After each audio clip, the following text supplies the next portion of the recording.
respectable places. Yepper.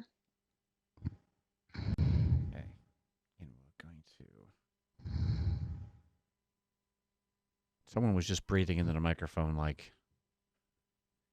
I can cut out a lot of breathing, but if it's that loud, I can't. That might have been me, sorry. Yeah, that was you. Pull back away from your mic a little bit because you're coming in real hot. That's what I do because I'm hot. There you go. I mean, like, loud. Oh, no. Are you wearing a Kansas City Chiefs thing right now? You just Yes, I am. noticed. Trin is a That's traitor. my squad. That's my Trin's squad. a traitor. Oh. Trin is a traitor. She's a Patriots fan, so A huge Patriots fan, and we're kicking your ass right now. It's all right. My team kicked your ass last year, too, so whatever. Yeah, whatever. And we're like missing the game for this. We I hope are- you know how much I love you, Chris. You could put it on your phone and just kind of keep it off to the side. I am. There you go. See that? Has been I sending can't. me I'm updates. too nervous. I can't. Yeah. go Dolphins. All right, Oh my I'm going God. to post. Dolphins. I'm a Dolphins fan. Go Dolphins. I feel Mama bad for you. Cheryl's a Dolphins fan too. There you go. Huh? Mama Cheryl. That's all. See, that's why me and Mama Cheryl are perfect. She's Yeah. my favorite fan. She's my number one fan. That's why. She is. She knows. She knows. All right. Mhm. The link is on the Facebook page. So if you want to share.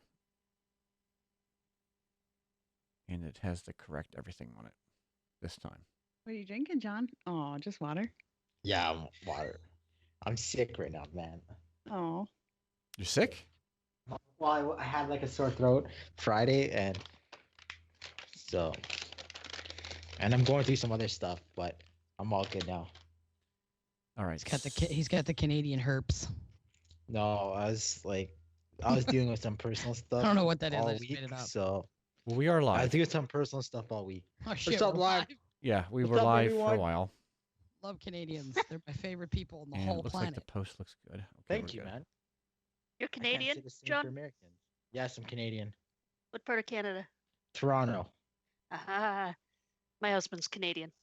Oh, where from? Quebec. Ooh, nice. Hey, Meg, happy 200th. Woo! So does he have like that Quebec accent?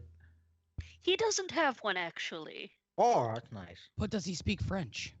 A little bit. Wee. Okay, let's get some wee going. Let's go. Here we go. Everyone's mic check. Let's go. 3, 2, 1, and we're going to start. When you play the Game of Thrones, you win or you die.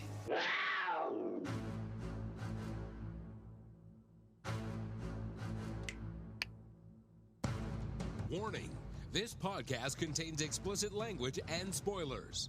I have to wet my whistle. This is Behind the Iron Throne, your unofficial Game of Thrones podcast.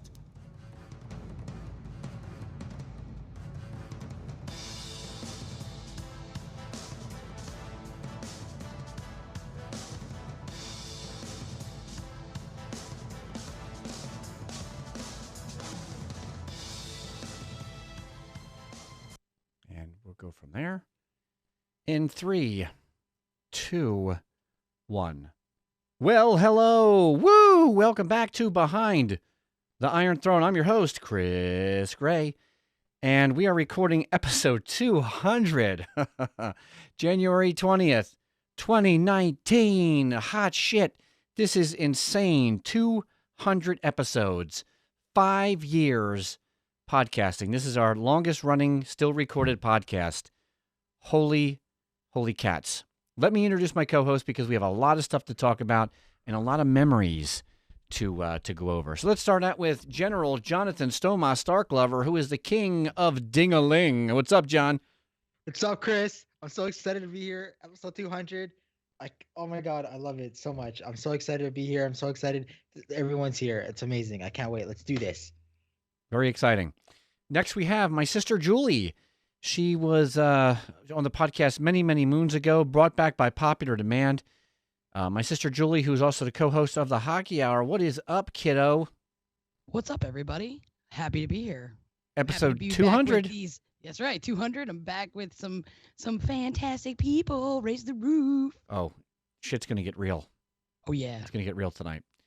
So now we have our next host, who is a beautiful human being. Reminds me of an amazing pixie who can talk to dragons. She's a dragon whisperer. She's our very own Dovahkiin. Welcome to the podcast, Trin. Welcome to the show.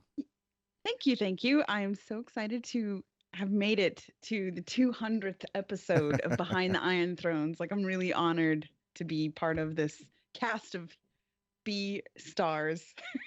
Yes. We've got some serious stars here, and I want to also mention some people in the chat room because we are live Behind the Iron Throne .tv. If you want to check us out live or after the fact, you can get us anywhere. We have Big E, woo! We have Mag, we have Hassan, we have Carrie. Welcome to the podcast. You guys are here live for episode 200, and it's going to get crazy.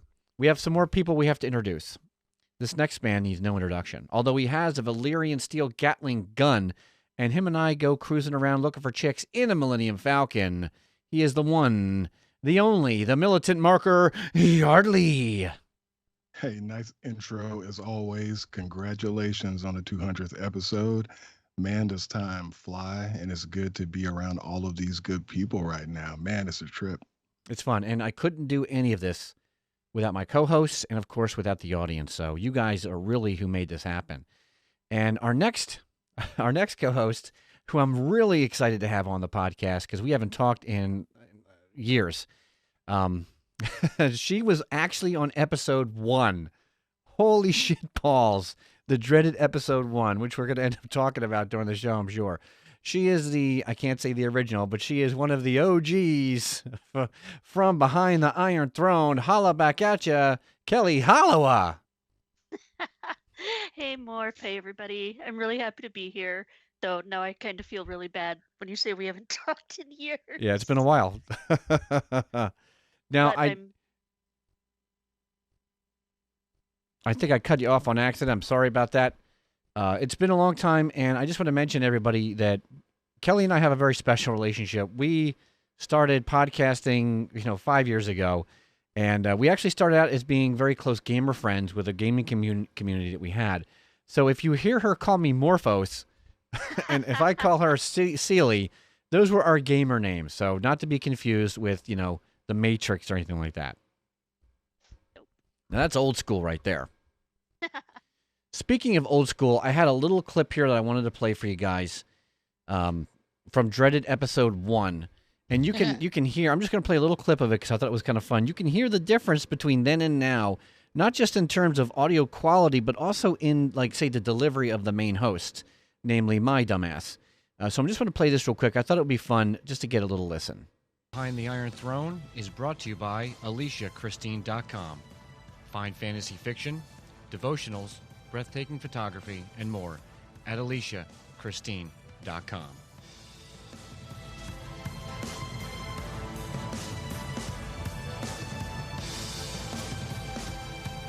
That was funny. Alicia was an old, she's a friend of ours, and she also used to sponsor the podcasts back when they first launched. This is episode 1, recorded May 3rd, 2013. And I'm Holy your crap. host, Chris Gray. And I have 2 Game of Thrones experts straight from the Nerd Army. Just want to pause right there. Do you hear the enthusiasm in my voice? Let me tell you why you don't. Because this is like the 4th time we re-recorded the episode. Episode 1. We re-recorded it 4 times. And it was like, I forget, Kylie, what was it, like 2 hours long? Yeah. And I edited it down to about 25, almost 26 minutes. I think it came out to 26 minutes. So I took 2 hours after the 3rd time we re-recorded it and squeezed it down to 25 minutes. Let me just play a little bit more and then we'll move on. Game of Thrones experts, straight from the Nerd Army. Please welcome Trisha and Sealy. Hello, ladies. How are you? Hi, Hello. Chris. I'm doing good. How are you? Such I'm doing pretty- enthusiasm. Right? And episode. here, It's been a long time coming. I a love Biggie the says, Game of what Thrones. my what We're gonna talk upbeat more about why episode. we love the Game of Thrones at the end of the show. But for now, I want to talk. And it's funny because, Trish was on episode 1, and she was actually in the pre-chat. She couldn't stay. But, she was like, oh, my God, hey, how you doing? And Kelly and I are like, oh, do we have to do this again? Kidding me. Craziness. Kelly, do you remember that fateful evening? Yeah. Oh yeah. We were so nervous. We had no idea what we were doing. But contrary to how it sounds, we were really excited about doing it. And Carrie just says 25 minutes. That's like a commercial compared to some of your episodes. Yeah. Yeah, that's true. I think the longest episode we had was 3 hours, if I remember correctly. Now, John, you came on around episode 99, I think, when we did the. We used to have generals of the round table, different people on the podcast that were helping, and they were helping in the background. We used to call them our generals. And John, that's how John met us. He was one of those people because he used to literally write into almost every single show, and he would give me all this content to use. So finally one day I said, "Oh, let's take a chance," and I just brought him in, and we brought the generals on, and we did a generals roundtable, which was a lot of fun. We had Travis, we had General Goat, who's still here in the community. Good old Goat, we love you, Goat. And Goat's been there also since the beginning. Travis as well. Now, I asked a couple other people to be on the podcast from the old school, but they weren't able to make it. Like, I was trying to get Sam on here, but she wasn't able to make it. And I messaged Chris, but I guess he never got my messages. But it's okay. We still have a great cast. Anyway, John, episode 99, what's it been like since you started? You excited? Happy to be here? I'm super excited. I was so happy the first day I was on the show. You put your faith in me, you put me on the show, and I feel I got better from day one to the point now where I'm hosting. So when you're not available, and I'm super, like the fact that you were able to let me podcast. I was going through a tough time in my life at that point, so you letting me be on the podcast and then letting me be a host was super happy, and I could be more grateful to you, Chris. You know you taught me a lot about podcasting along the way. You taught me a lot about hosting, and the fact I was able to host last year and hopefully in the future was just amazing. So, and I'm just super happy to be on this show. This was like one of this is the only Game of Thrones podcast I listen to. So I'm so happy. Of course. I mean, it makes total sense. I'm kidding. There's a lot of good podcasts out there. We're friends with some of them, so can't talk too much shit. Let's see. Carrie says, it's been a while since I've been able to listen. Is Andrea still on? Yes, she is. She didn't make it on this podcast, but she is still on the podcast. She is still part of the team. I talked to her today. She was having some technical difficulties with her. She was having to find some new wires or something like that. So, yeah, she wanted to be here, but she was like, if I can get some certain things downloaded and fix some things technically, she would be here. But she gives her love to all the fans. Yeah, and Andrea has been an amazing part of the team as well. I mean, the show really got better when she came. Not only that, but the community interaction. She was able to put time in that some of us can't. I mean, a lot of us are doing other projects and we're working on multiple things. But Andrea came in and she said, "I can help you with the community part." She got really active in our BTIT, our Club BTIT, our Facebook group, and rereading of the books and coming up with content for the show, and cross-referencing and checking out everything. And just it's a shame she couldn't be here, but we love her very much, and she's an integral part of the show. Now, Yardley has been on the podcast for a very long time as well. And some of you know he comes and goes because he gets busy. He's also a very busy guy, and he's in high demand. So having him is always a real treat. Yardley, you've been here, I don't remember when your first episode was, but it was back like in the way early episodes. Yeah, Kelly was on the first episode that I came on, actually. Yeah, I remember Yardley. Yeah, I think she was on for a few before I came on as a regular. But yeah, I mean, when you think about 200 episodes, in addition to when I first started with Behind the Iron Throne, there were lots of podcasts that I was involved with indie radio. So I was doing up to 4 and 5 podcasts a week. And it was still a treat, on Sundays to come on and talk about Game of Thrones. And it's kind of crazy how fast that time has gone by. But, we're all going to soon get, closure on the show. And sometimes the best parts of an adventure is the ending. So I kind of look forward to kind of closing this thing out with all of you. Yeah, it's going to be fun. So we're going to go into some of our favorite memories from the podcast in a minute. But I see people in the chat have already been commenting. Kyle, welcome to the show. You made it live. That's awesome. Congratulations to us. Thank you. You are awesome. Been listening to you since June of 2017. Kyle's favorite moment of BTIT show was when John being named John Ductarian. That was a great episode. And Carrie it remembers was. that. That was funny as hell, John. He really named himself that though, He because he did. basically said Ductarian 100 times. He says it like 100 times. John, your pronouncing of words is classic, and I love you for it, buddy. It's my niche, man. It's my niche. It's the Canadian in me. It's my niche.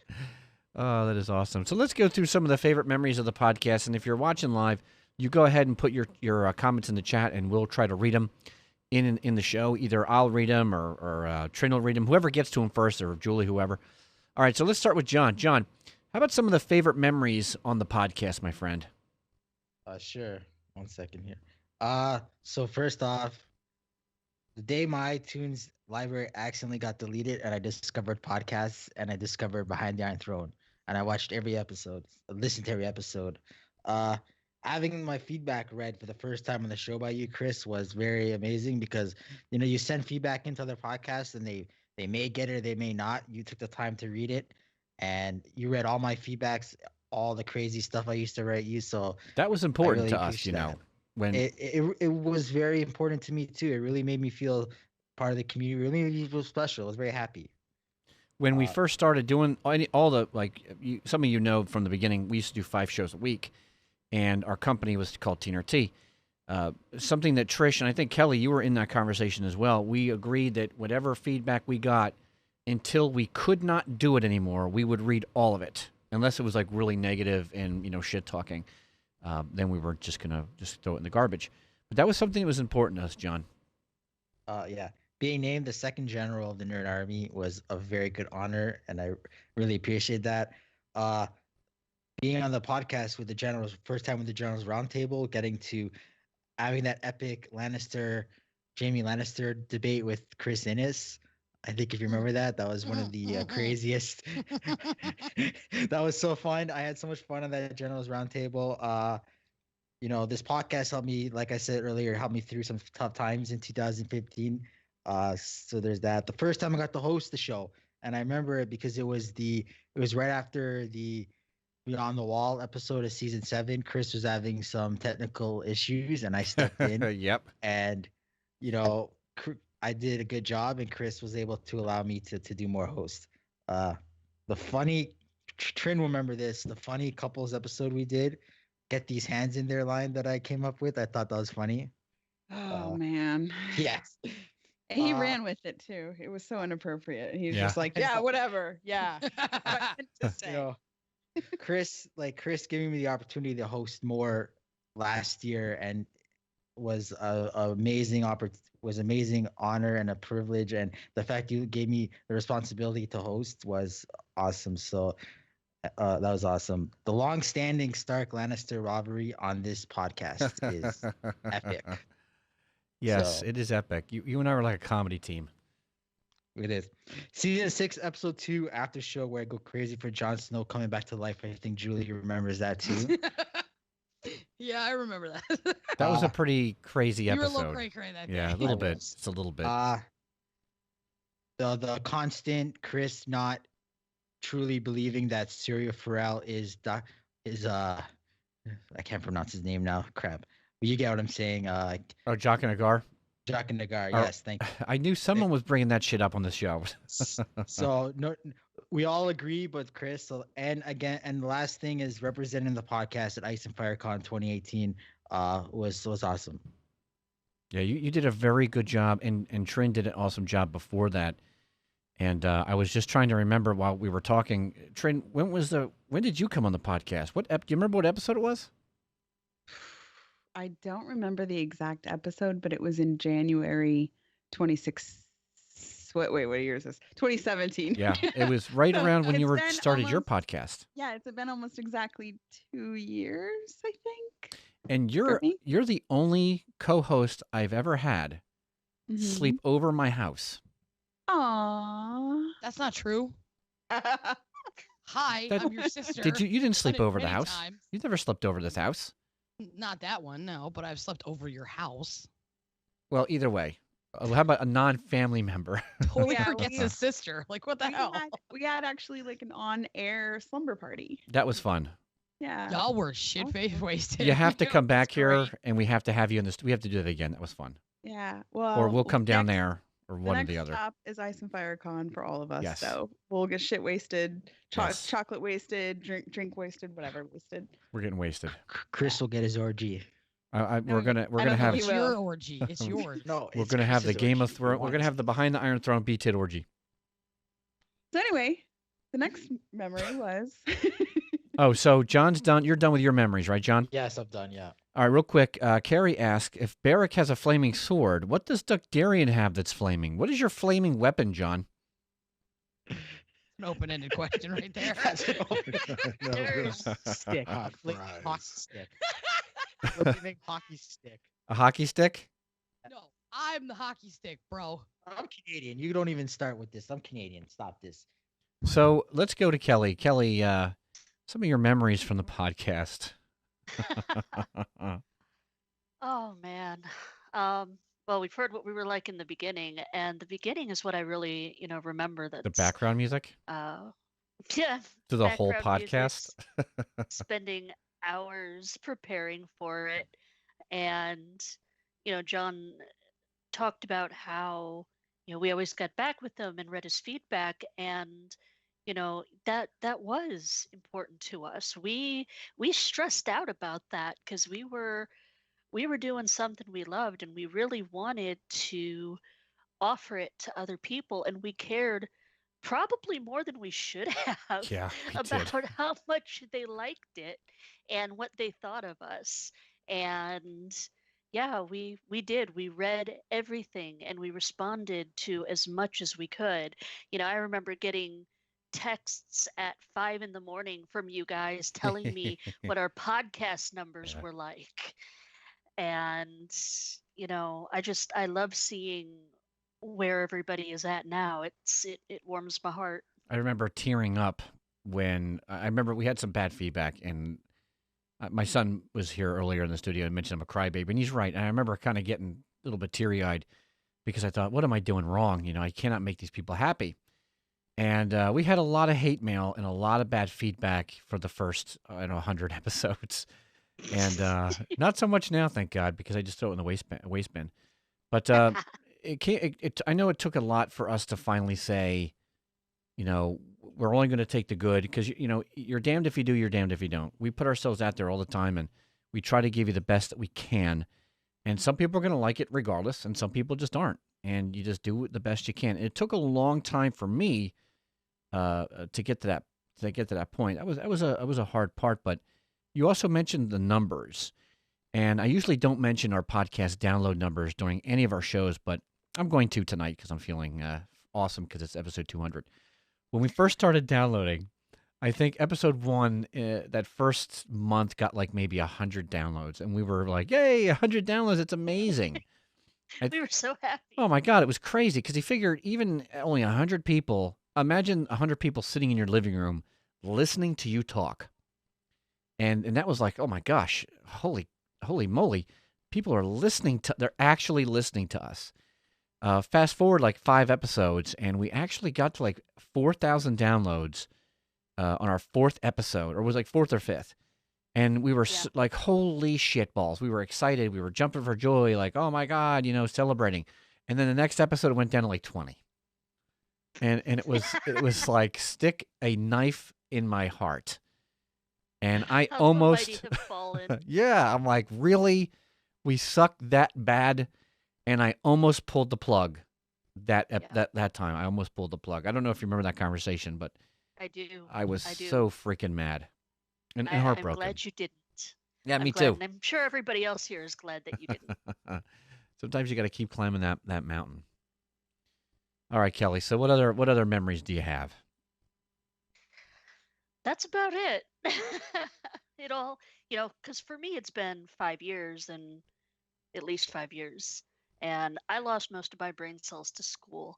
But those early days are still Some of those early really brain cells belong embedded. to me. Because I remember, and I'm going to help you here because it And was SWG. right. Oh yeah, Yeah. Star Wars Galaxies. So when we first started the podcast, I remember, well, you kind of got me into Game of Thrones. We Yeah. kind of toyed around about it, and you're like, no, just watch a couple episodes. I ended up watching the whole season, and I remember, Ned's head getting lopped off, and it was like, okay, we're making a podcast. I'm hooked on this show, and this podcast wouldn't have existed if Kelly hadn't talked me into doing it. That's a god. That's a Well, we thank you, You're Kelly. welcome. Yeah. We thank you. pretty much.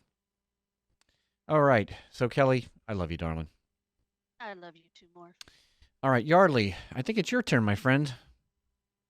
Yeah, you know what? For me, of course, it's the friendships and relationships that you make with people, over the years. And in early 2013, this was the first, Game of Thrones centered content that I had the opportunity, to ever be on. Same thing as with Jonathan, certain, being interactive in the community, at least got me in a spot where I was offered the opportunity to come on the podcast. And it's just so crazy that it's 2019 and one, the show's still going on because, you have to say in this day and age, it's not really necessarily that normal for shows to go over 7 seasons, so I'm happy that the show has maintained and given us an opportunity to be excited on Sundays. And I think mainly it's just getting to know all of you because sometimes through all of you, I have met other friends and other contacts, and I've been on other shows or have even had business relations based off of people that I've met through Behind the Iron Throne. So that's always cool, the Wow. relationships. And the early 2013 discussions on the podcast, I think one of my favorite ones, and I have zero idea which episode it was, but it was the episode where all we did was talk about the dragons, and we ended up saying which one was our favorite one at the time. That was one that always stuck out to me. And then, of course, for me, it was Sundays watching an episode and then Julie being on the episode. Like, Julie was knocking down buildings, and you didn't really ever want to follow up on Julie because she would rage or she would do her thing. But that was always the part of the podcast I always waited on, was just kind of hearing what Julie's take was. And of course, Julie, and you had Chris as well. I mean, they had their battles and they were always entertaining. And also the enthusiasm of John when he started coming on. I think without a doubt, anybody who's listened to the podcast knows that Jonathan is someone who is very passionate and enthusiastic with anything that he's watching. So I think his enthusiasm, in a way, with the show going on so long, it kind of kept a person like me kind of recharged because, enthusiasm and happiness can be contagious. And you could always tell that when he was on, he would get so hyped up that sometimes he would even forget things that he was talking about, but that's what you need, So John was kind of that shining light on the podcast. Of course, Trish, she was the most reasonable person, at times. She never got too up or too down, but she was a pretty straight shooter, and we used to always love to hear her voice. And then, Chris Ennis, he was someone who was on the podcast previously. He was always fun to talk to hear him and John have their battles over Game of Thrones. And, Trin, her enthusiasm as well is pretty infectious. I thought that it was pretty cool, her and Sam as well. They were people that could bring you back down to earth because we've got extremes personalities. And I think Trin is kind of the person that after you say your piece, she kind of makes you realize that all of the shit that you was talking could have been simplified. It kind of makes you feel really bad for going on tangents. But she's definitely a person that I've enjoyed talking to on this show. And we had I think didn't Kente get on the show a couple of times? He was on a couple of times, yeah. Yeah, he was on the show a couple of times, so that was kind of fun to have the different podcast networks come together to do the shows. But I have to say my number one memory, though, was probably the kicker and the tuna quote by Julie. To this day, I can't look at Cersei or Brienne of Tarth and not think about that quote. And I think that quote came up, wasn't it during the Hound and the Brienne fight? Yep, that's exactly what Yeah, happened. and oh my Thank you for gosh. clarifying. I needed a little backstory on that. Yeah, that's Yeah, exactly what happened. because we were just talking about how brutal the fight was, and that was a great episode. But I think Julie said something along the lines of, because very rarely in television do you see a male and a female fight the way that those two characters was fighting, and I think somehow Julie. I don't know. Just Julie went just full beast mode and was like, I'd have kicked that bitch in the tuna too. It was something. I'll never forget that. I would get that put on a T-shirt, like kicker in the tuna. But I know I would get roasted for it. But I Well, have we to say, got roasted in hate mail too, I'll tell you. oh, but that would be my number one quote from behind Iron Throne. I will never forget that because I was floored. You know? But That's awesome. But all of those things combined though. But it's been a great run. And what as you said, a little bit over 5 years, right? Yeah. Yeah. Well, actually, would it be 6 with the break, or is just Yeah, 5 total? it would be. Or Well, what? so the Teener Tea Company has been in business since for 6 years. We took a year almost sabbatical when I got really sick. So it was almost, I think it was actually just under a year until I recovered and got back to recording again. But every podcast, when I got sick, that kind of threw everything off kilter. And the only shows that survived was Thrones, It's Apple Time. So, although you did break up Kente, we met Kente through you, Yardley. And I remember how active you were on the podcast. And when I first heard your voice in Skype, I told Trish, we have to have him in our network. We have to have this guy. He sounds amazing. We have to have him. And then you introduced us to Kente when he was doing Hell on Wheels podcast. And we've been working back and forth together since. I mean, just today we did a 24-hour podcast, and we relaunched our Nerd Theater Movie Review podcast on his Indie Radio 24-hour podcast that he's doing. We had an hour slot, which was phenomenal, a lot of fun. So you're right. Making these friendships has been worth every bit of it with the community and, of course, with you guys. I hate to have missed that because I think y'all talked about Aquaman, right? Yes, we did. So we ripped Aquaman a new one. Well, the other thing is the fact that as unpredictable as Game of Thrones is, a lot of our opinions were as unpredictable on the podcast. So I think if you were a person who listened, you couldn't necessarily know exactly, what someone was going to say or which way they would go on any particular topic. So sometimes unpredictability is good. I know you want things to be predictable when you're on a podcast, but sometimes those unpredictable things can be your bread and butter. Mag says, did you have it on Facebook? We're talking about the numbers earlier since the beginning, and did that affect the download numbers since we could just watch on Facebook without downloading? No, we just did Facebook. I think it was right before season 7 we started doing Facebook, or it was right around that time. So Season 6, I think. Right? was it season 6? Well, it's still it's kind of new. So we didn't do it back in the beginning. It didn't affect those numbers at all.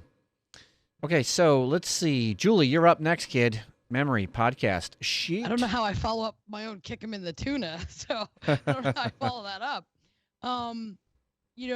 As Yardley was going through all the old hosts that we had and all the great people that have come on the show, I've always thought about, I love the friendships that we made, not just with the other hosts, and prior to, the people that started to write into us and stuff like that. We were all like a family to begin with, like you, Chris, you, me, and Kelly, we played Star Wars Galaxies together. We played, Rift. We played games together. So we go back a ways, the three of us, even with Trish too. Trish was with us as well when we were gaming. So we had that bond together. And then as, we started doing the podcast, like people like Yardley would write into us, and once we got Yardley on the show, it was like, dude, this is like a friendship we have to keep, we have to hold on to, and then John, and then we had the Generals, and then Trin coming, and we gained more family through the audience than we ever could have imagined, and I think it's so awesome that we have these long lasting friendships based around a love of a book series and the show. I mean, it's phenomenal that you. I mean, being the fact that I like Star Wars and I don't have a network of friends like I do with Game of Thrones and Song of Ice and Fire. Like, we do this podcast and we think, who's really listening? And then you guys started writing into us and we started to get your feedback and you were challenging us. I remember some of those early episodes where Yardley would write into us and he would challenge us and Kelly and I would go batshit crazy trying to figure out how to answer the damn questions. It was so intense. So, and then now we're just this huge family, and it's just an extension of what we've grown to love, and I think to me that's the long lasting of the whole thing. Yeah, I couldn't have said that better myself. The relationships are totally awesome. Let's see. I think we're up to good old Trin. Trin, what are your thoughts and memories? Well, I started listening to you guys for probably a good 2 years before I ever came on the show. And I remember Sam and Good old Yardley. Wikipedia. Yeah, Wikipedia. Wikipedia. And she was the one who always kept you guys in check on all of your stuff. Because it would be like Chris Ennis and Yardley and John and you, Chris, talking, and you guys would argue about something and you'd be like, Sam. And she'd be like, well, actually. And then she was the voice of reason. Yeah, she was like, well, actually, this is the truth. And because she knew the canon. And so I really enjoyed that. And I was a fan and I interacted. And I loved that you guys talked back to the fans. And that was the best part. And then I contacted you, Chris, because I wanted help with the podcast I was trying to do for, wait for it, dun dun dun, EverQuest. That's OG. Yeah. Oh God. And that's OG, Trin. Now I love you even more. Yeah. So I'm a 12. I haven't played since March, but I was like a 13-year-old EQ2 player, and I want to do a podcast on EQ2, and I got a hold of Chris and I was like, hey, I'm a gamer. Can you help me do this podcast? And he was like, yeah. So we got to talking and he's like, and I said, oh, obviously I'm a Game of Thrones fan as well. And he invited me on the show and that was history. And then some of my favorite memories from being on the show are constantly correcting John's pronunciation and his constant inappropriate jokes. I love interacting with the fans real time.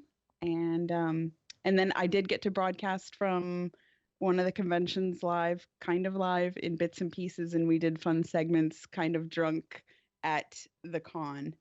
And then I was with Andrea the same year at a different convention, both of them Game of Thrones. And we did some broadcasting from there. And it's been fun. And I'm the new Lush of the group. Yeah. So that's my new thing. But I really wish I would have met you guys all earlier because it would have been awesome to have met you as gamers as well. Because I did play Rift and Star Wars. I didn't play Star Wars Galaxy. I played Star Wars Old Republic and EverQuest. And anyway. Yeah, Old Republic. Yeah. Yep. You would have had a lot of fun with us. We did a lot of role playing also. So we played the game and we role played the characters. We even tried to do that in Old Republic. Mos Eisley Cantina. Kelly was like, meet us. I was like, all right, cool, we're gone. I remember Trin Starsider. Yep, Starsider server. I remember when Trin and I first started talking, and you were asking me about podcasting and stuff, and we got talking about this podcast, and we talked about this the other day on the phone because I'm doing this whole teaching people how to podcast website I'm working on, and one of the reasons I was able to go forward with that was because Trin showed me, by me showing her how to help her to podcast, that I could teach other people. It was that confidence that I needed. So it was back to that relationship. You have added so much to my life, and it means everything to me from all you guys. Stop it! We're not gonna get mushy, okay? It's too late. We're going down the mushy panel. Or down the mushy trail. It's okay. I'm a crybaby. I'll admit it. My son told you guys that earlier. So yeah. No crying in Game of Thrones. Yeah. Right? So let's move on to favorite memories from the books. John, give us favorite memories from the books for you, buddy. Red Wedding. So I'm reading the book. I'm reading it. Red Wedding comes up. I literally threw the book across the room, and like I was crying. It was really sad. My boy Rob Stark dies. Oh my god. Oh, that was terrible. I hated it. And the Purple Wedding, Joffrey's death was just so happy. It made me smile so much because I hate that fucking Joffrey. He's a fucking prick. Sorry for my language. I hate Joffrey, so his death was awesome. And that's pretty much I have for books. So for book memories. Oh, that's awesome. Yeah, the Red Wedding was pretty shocking. That was pretty shocking. I didn't read book one because some people say that the beheading of Ned was pretty shocking, even in the books. Like it was like one of those things, just like in the show. But I didn't read the book one until I got done reading like the last book, and then I went back because I watched the show and I figured episode like the first season was closer to the books than any other season was. At least I thought. But yeah, I can agree with you about that being a shock. All right, Kelly, how about you? What was your favorite memory from the book? Yeah, I'm gonna copy and say the Red Wedding. Just because it was like you read it and you understood, or at least I understood, the depths behind what they were doing. They weren't just slaughtering this entire defenseless family, but they were doing it after they had invited them in under this code of honor and peace. And yeah, I don't think that's one of the few books that I put down and I didn't pick up again for months, which is really uncommon for me. But Yeah, it was traumatizing. that was traumatizing, and in the book it was bad, and I think it was even worse watching it in the show. Oh yeah. Seeing it in live action was like, holy shit, that was pretty rough. Yeah, that without a doubt's my favorite. How about you, Yardley? Well, if we're going by my favorite moments, I'm just going to say I have two. One was the second trial by combat with Tyrion Lannister, the Mountain versus the Viper. That was pretty cool, just mainly because I was more invested in Tyrion not dying than I was necessarily with Oberyn Martell. As cool as a character that he is, I really didn't care as much about the character in the books.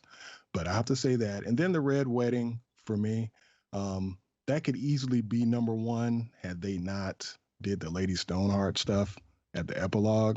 Because I was really feeling that part. I was probably just as pissed off as anybody else. But when I got to the end of the book and they pulled that shit, it kind of brought me down a little bit on what I had read. But definitely, even on the TV show, that's definitely one of the biggest moments that's ever been in the series, TV, or the books. But the Red Wedding is up there for me. And I think to this day, even watching it, clips, whether it be on your Blu-ray or on YouTube, it's still a pretty jarring thing when you look at it. A quick comment from Jacob in the chat. Welcome, Jacob. Welcome to the party. Saying that, love you guys. Best show ever. That's awesome. Aw, I got to get my thank you. soundboard out. I haven't used that in like 3 years. Every time, I should get the soundboard out. And every time we get a good praise like that, I should have like a slow clap or one of those little soundboard things happen, or we crack open a beer. That could be a new drinking game, Trin. Ooh. Because we used to do. Don't tell me that. Let's not get started. We used to do the drinking game with Gendry. Every time we mentioned Gendry, we would drink. We can't though. We can't now because he's everywhere again. I need to be conscious for these shows. The show would be like, "Oh, okay, welcome back to the episode, guys. It's My been name is like that Chris." before. Yeah, that's true. And you got me pretty well teetered on that one episode we did. That was pretty You're good. welcome, fans. All right, Julie, memory from the books. For me, it's without a doubt the Red Wedding. Because I've read fantasy before, but once it came to that part, and I was reading it, I think my eyes got bigger and bigger and bigger as I read it, and I was just like, holy shit, right? And then I realized, okay, this is not your average fantasy, and no, all bets are on. You know, like all bets are off. Like they will literally do whatever. And I was just like, when I read it, I was just like, holy crap! Like, is this seriously happening? And I'm just like, I felt like dirty for reading it because I felt like this is bad, but then it's like you can't stop reading it. So yeah, I feel like when I got to that part of the book, much like Kelly, I had to put the book down. It was too much, like anxiety and like I was like so stressed out. I was like, no, I can't. But it was just like for me at that moment, it was like, dude, yo, Martin, you are crazy and all. You have nothing on the table that's not on the table. Like it was crazy. I remember y'all telling me. I think you and Chris both were like in rage mode after that. After that happened, I think you told a story on one of the earlier episodes, so that always kind of makes me chuckle to think about both of you sick to your stomachs. Oh, it was terrible. And the show was even worse. Oh, my God. Guess what? Mama Cheryl's in the chat. Congratulations, she says, on 200. Thank you so much, Mama Cheryl. Mama Cheryl! Yay, Mama Cheryl's here. Now it's a party. Yeah, Mama Cheryl, I don't know if you know this, but John's favorite football team is the Dolphins, as is yours, which, oh, okay, well, Okay, so yeah. She's your biggest fan, John. she so. is. Yeah, I John. love her too. You She's know. I love her. She's awesome. Now, Julie, you mentioned dirty. When I was reading the books, and I have to think back because I haven't read the books in about a year. I have to get back to reading again. But there was this one scene, and I have to imagine Roy Dotrice, who, God rest his soul, rest in peace. I love him as the narrator reading the books, and some of the voices he did was kind of funny because he'd be like, "Yeah, well." I can't even do his voice, but he was mentioned like when he's doing a girl's voice, and George wrote about it was oh God, one of the Martells, the daughter, it was a daughter, and she was messing around. Ariana? Yeah, and she was messing around with the Kingsguard, whoever was protecting Cersei's daughter when they were over. Oakenheart. Oakenheart, that's it. Oh, yeah. And there was that like touch my wetness and all that stuff, and I'm like, oh my God, what am I? This is smut. I'm reading smut. I like it. Keep it I was going. reading a bad fanfic. But the worst part about it was when Roy was doing the voices. It was like, oh, he was. I love him. I loved him, and I'm gonna miss him reading the next book whenever it comes out. But it was so weird whenever he would read stuff like in the dirty bits, and I'm like, oh my God, what am I listening to? Because I listened to the audiobooks, and it was like, oh my God, I got to fast forward. This is inappropriate. Those are some of my memories there. Okay, so let's see who's next. Trin, you're next. Well, since we're on the topic of smut, honestly, the books, the Dany and Daenerys and Drogo's wedding night was very different from the show. And Yeah. I was a show person first for the first few seasons and then went to the books. And so when it got to the time of Dany and Drogo's wedding, I was like, "Oh, this is not the same because she was not into it in the show, but she is very much into it in the books." So it was much less rapey in the books, which is good. You know, I'm a lot glad. more softcore porn. Yeah, no, and so I think obviously there's been a lot of differences between the book and the shows, but that one stood out to me as like, okay, this puts her in a little different light. And their relationship didn't get off to as bad of a start as it was a lot easier to digest them falling in love. Oh, yeah, I totally agree. All right, we're going to move on to our favorite memories from the TV show now. And let's let John bring it back. John, give him some of your favorite memories from the TV show, buddy. So we'll start with season 1, episode 1, Winter's Coming. I think this is my favorite episode of all time. Anytime I'm bored and I want to watch Game of Thrones, I always watch the first episode.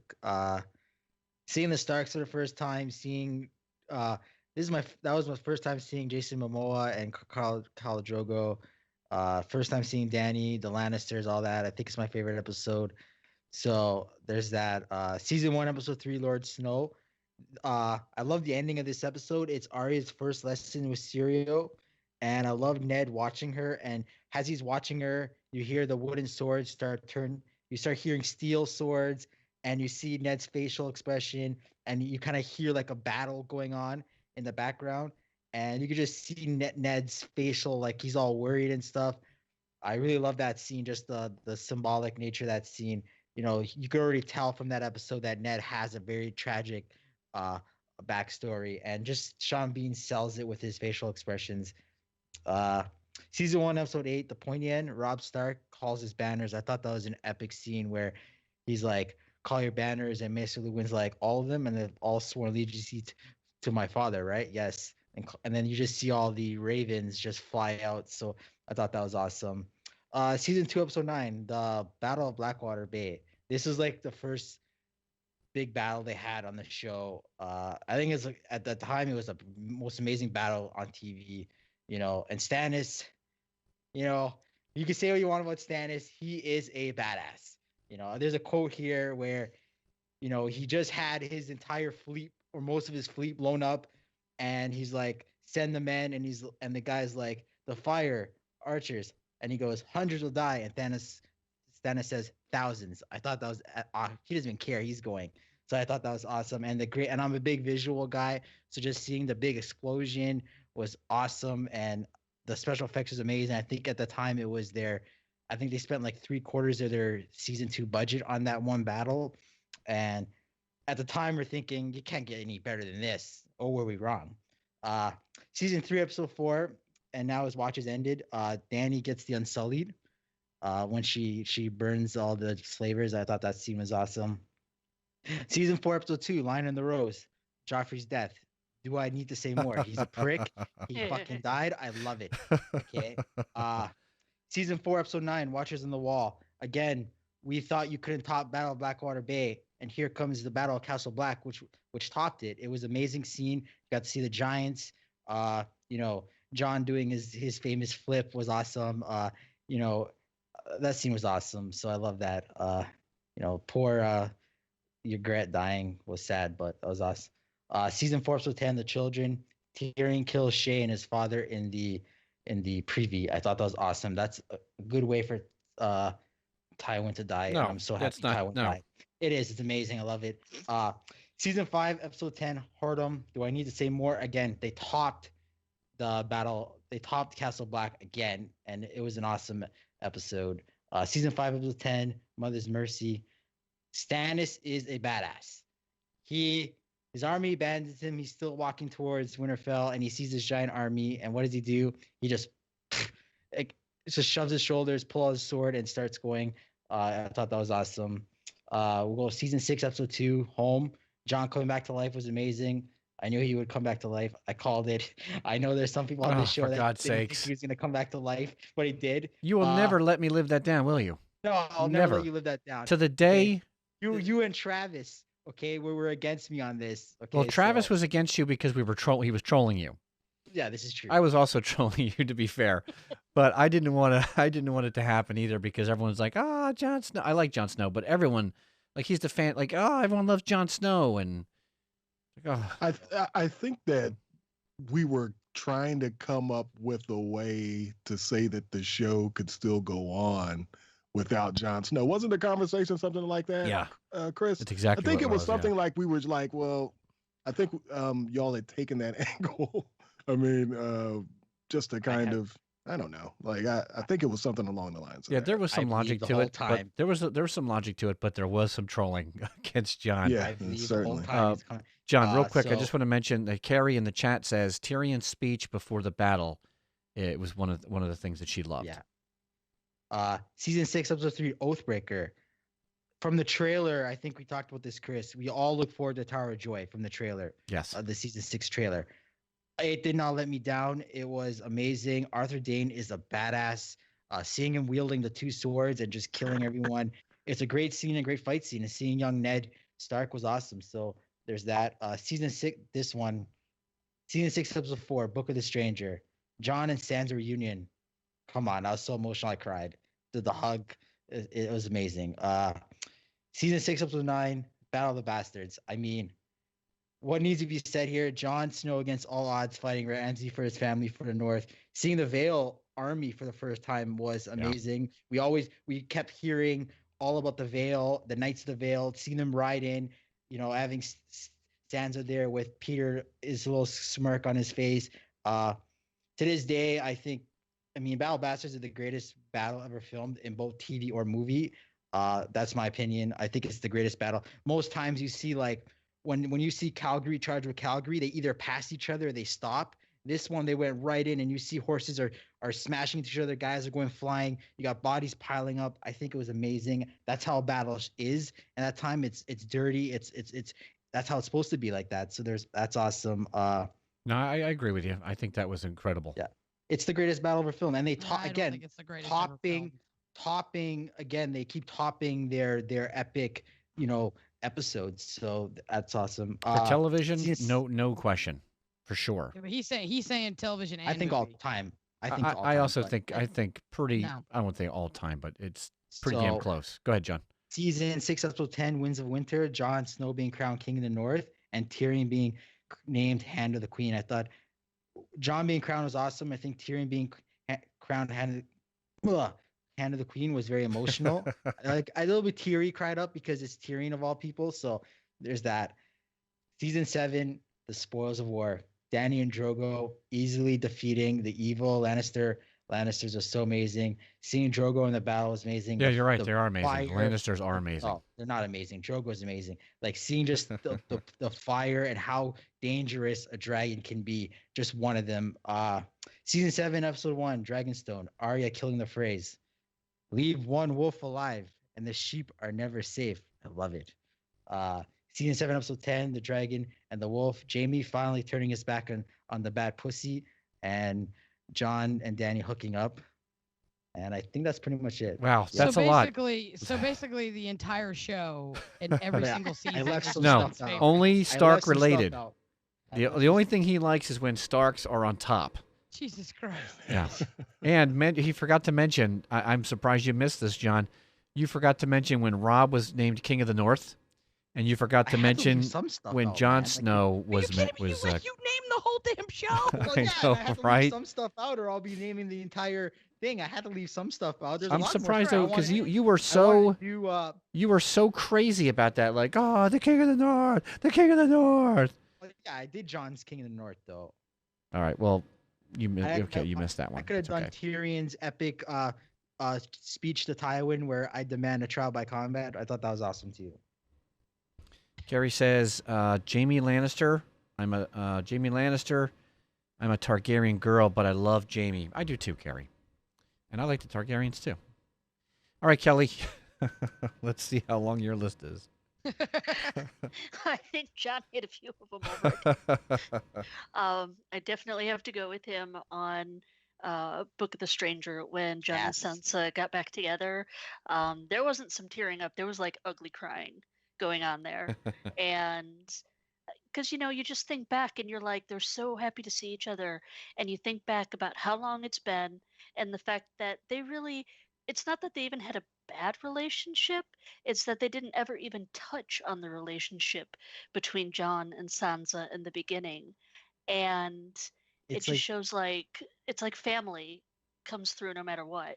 It's like the first Stark reunion in a way. It is. It's the first time that two Starks are coming together in this show since season 1, and so it's awesome. Jon is not a Stark. Yes, he is. Thank you, Kelly. Thank you. He's more Targaryen than he is Stark. Well, unless Lyanna was born from the mailman coming to visit, he's a Stark. Yes, thank you, Kelly. You're my girl. Second would be the Winds of Winter when Tyrion was named Hand of the Queen.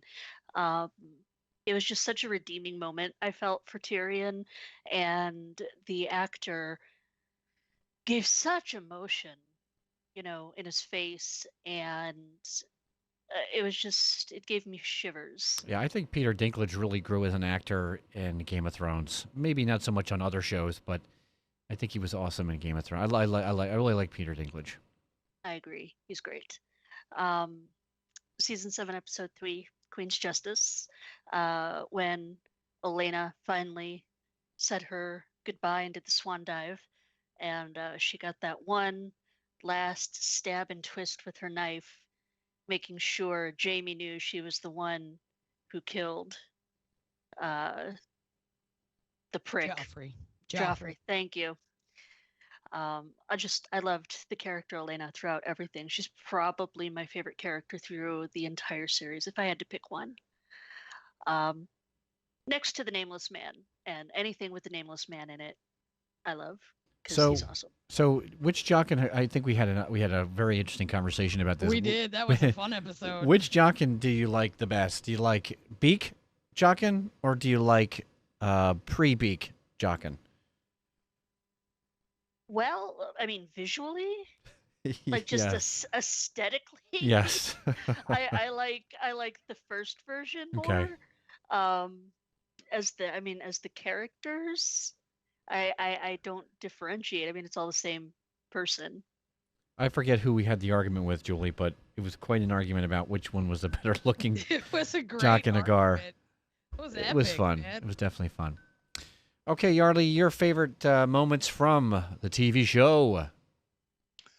The Lion and the Rose, Joffrey's death. I have to agree with everybody else. That was pretty cool, but something that I would note, that death was in the second episode, so they kind of broke the cycle of some of the major deaths being in episode 9. So I like the way that they switched that up. So you didn't necessarily say, well, hey, my must-watch episode is always going to be episode 9.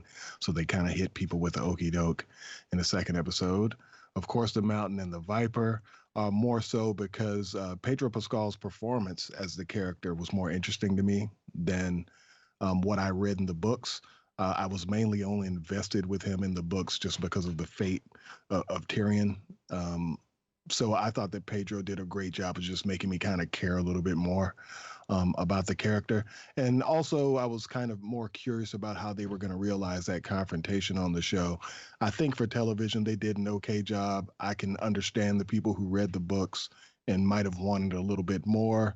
But, when it comes to production, that little bit more probably costs more. And that's why they whittled it down. Watchers on the Wall, the episode-long battle, along with that tracking shot. I thought that was a really cool thing. The first time I saw anything like that in a television series, it's just that one cut. I really did respect that because I know that took a lot of planning, and I thought that was pretty cool. And Sir Alistair, I thought that he kind of held it down as much as he could. In that episode. Of course, later on, we kind of grow to not like the character as much. But Jon Snow actually did take in some of the things that he learned from Sir Alistair, as the series went on. I thought that was pretty cool. We got an opportunity to see the giants. And of course, Ygritte died in that episode. The children. That episode was the episode that Tyrion added himself through the cold-blooded murderer list. Everybody wants to forget that he's a fucking murderer and they want to ignore the shit that he did because they like him so much. But facts are facts. And that's one of the genius things about this series and the books. It's the people that you like are guilty of the same shit that the people do that you don't like. So I think that that's pretty cool that everybody's kind of gray. Jojen died in that episode. We met the children of the forest. And the capper, it was the fight between Brienne and Sandor. That wasn't in the books either. It was a treat and it was well worth it. I mean, it was a well shot thing. It was very brutal. Actually, one of my favorite scenes from the whole series. And that produced my favorite quote of the whole series when Sandor was talking to Brienne and she was saying that she was going to take Arya to safety. And he says, safety, where the fuck's that? Her aunt, the Erie's dead, her mother's dead, her father's dead, her brother's dead, and Winterfell's a pile of rubble.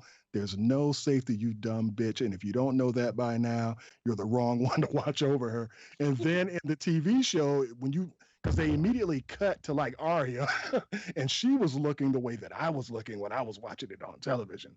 So I thought that was pretty dope. Hard Home, I think that was the first time Hard Home was realized because I think it was just mentioned for the most part in the books. Am I right?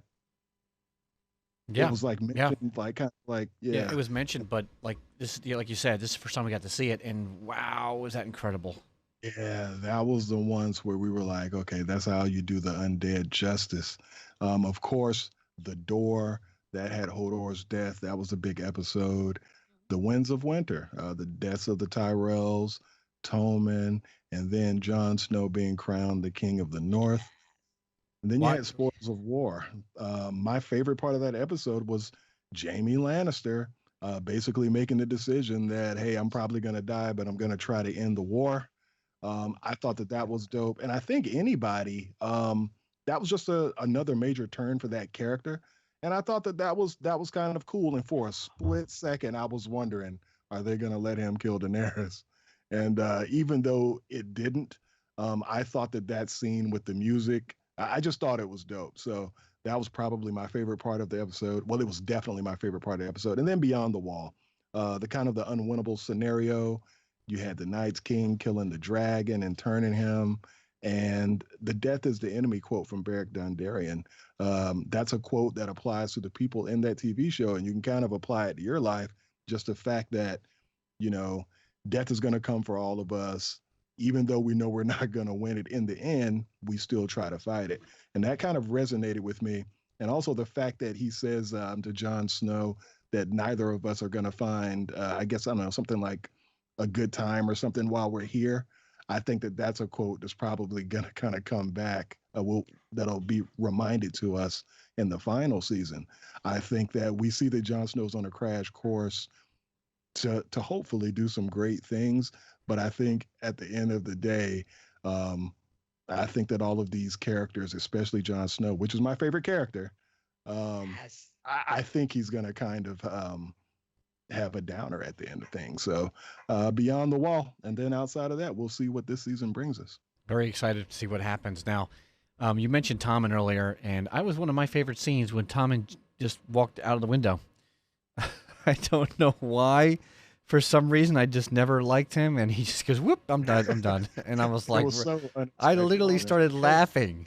And I'm like, "Why am I such a bad person?" I But left too. but my favorite death in the Game of Thrones is Jojen Reed, the Dream Creeper. Oh, I knew you were gonna say this. You guys remember the song that I sang, Dream remember. Creeper? And I cannot, I used to sing songs, if you haven't listened to some of the older episodes, Mm-hmm. and I cannot stand Jojen Reed creeping in your head. I cannot stand him.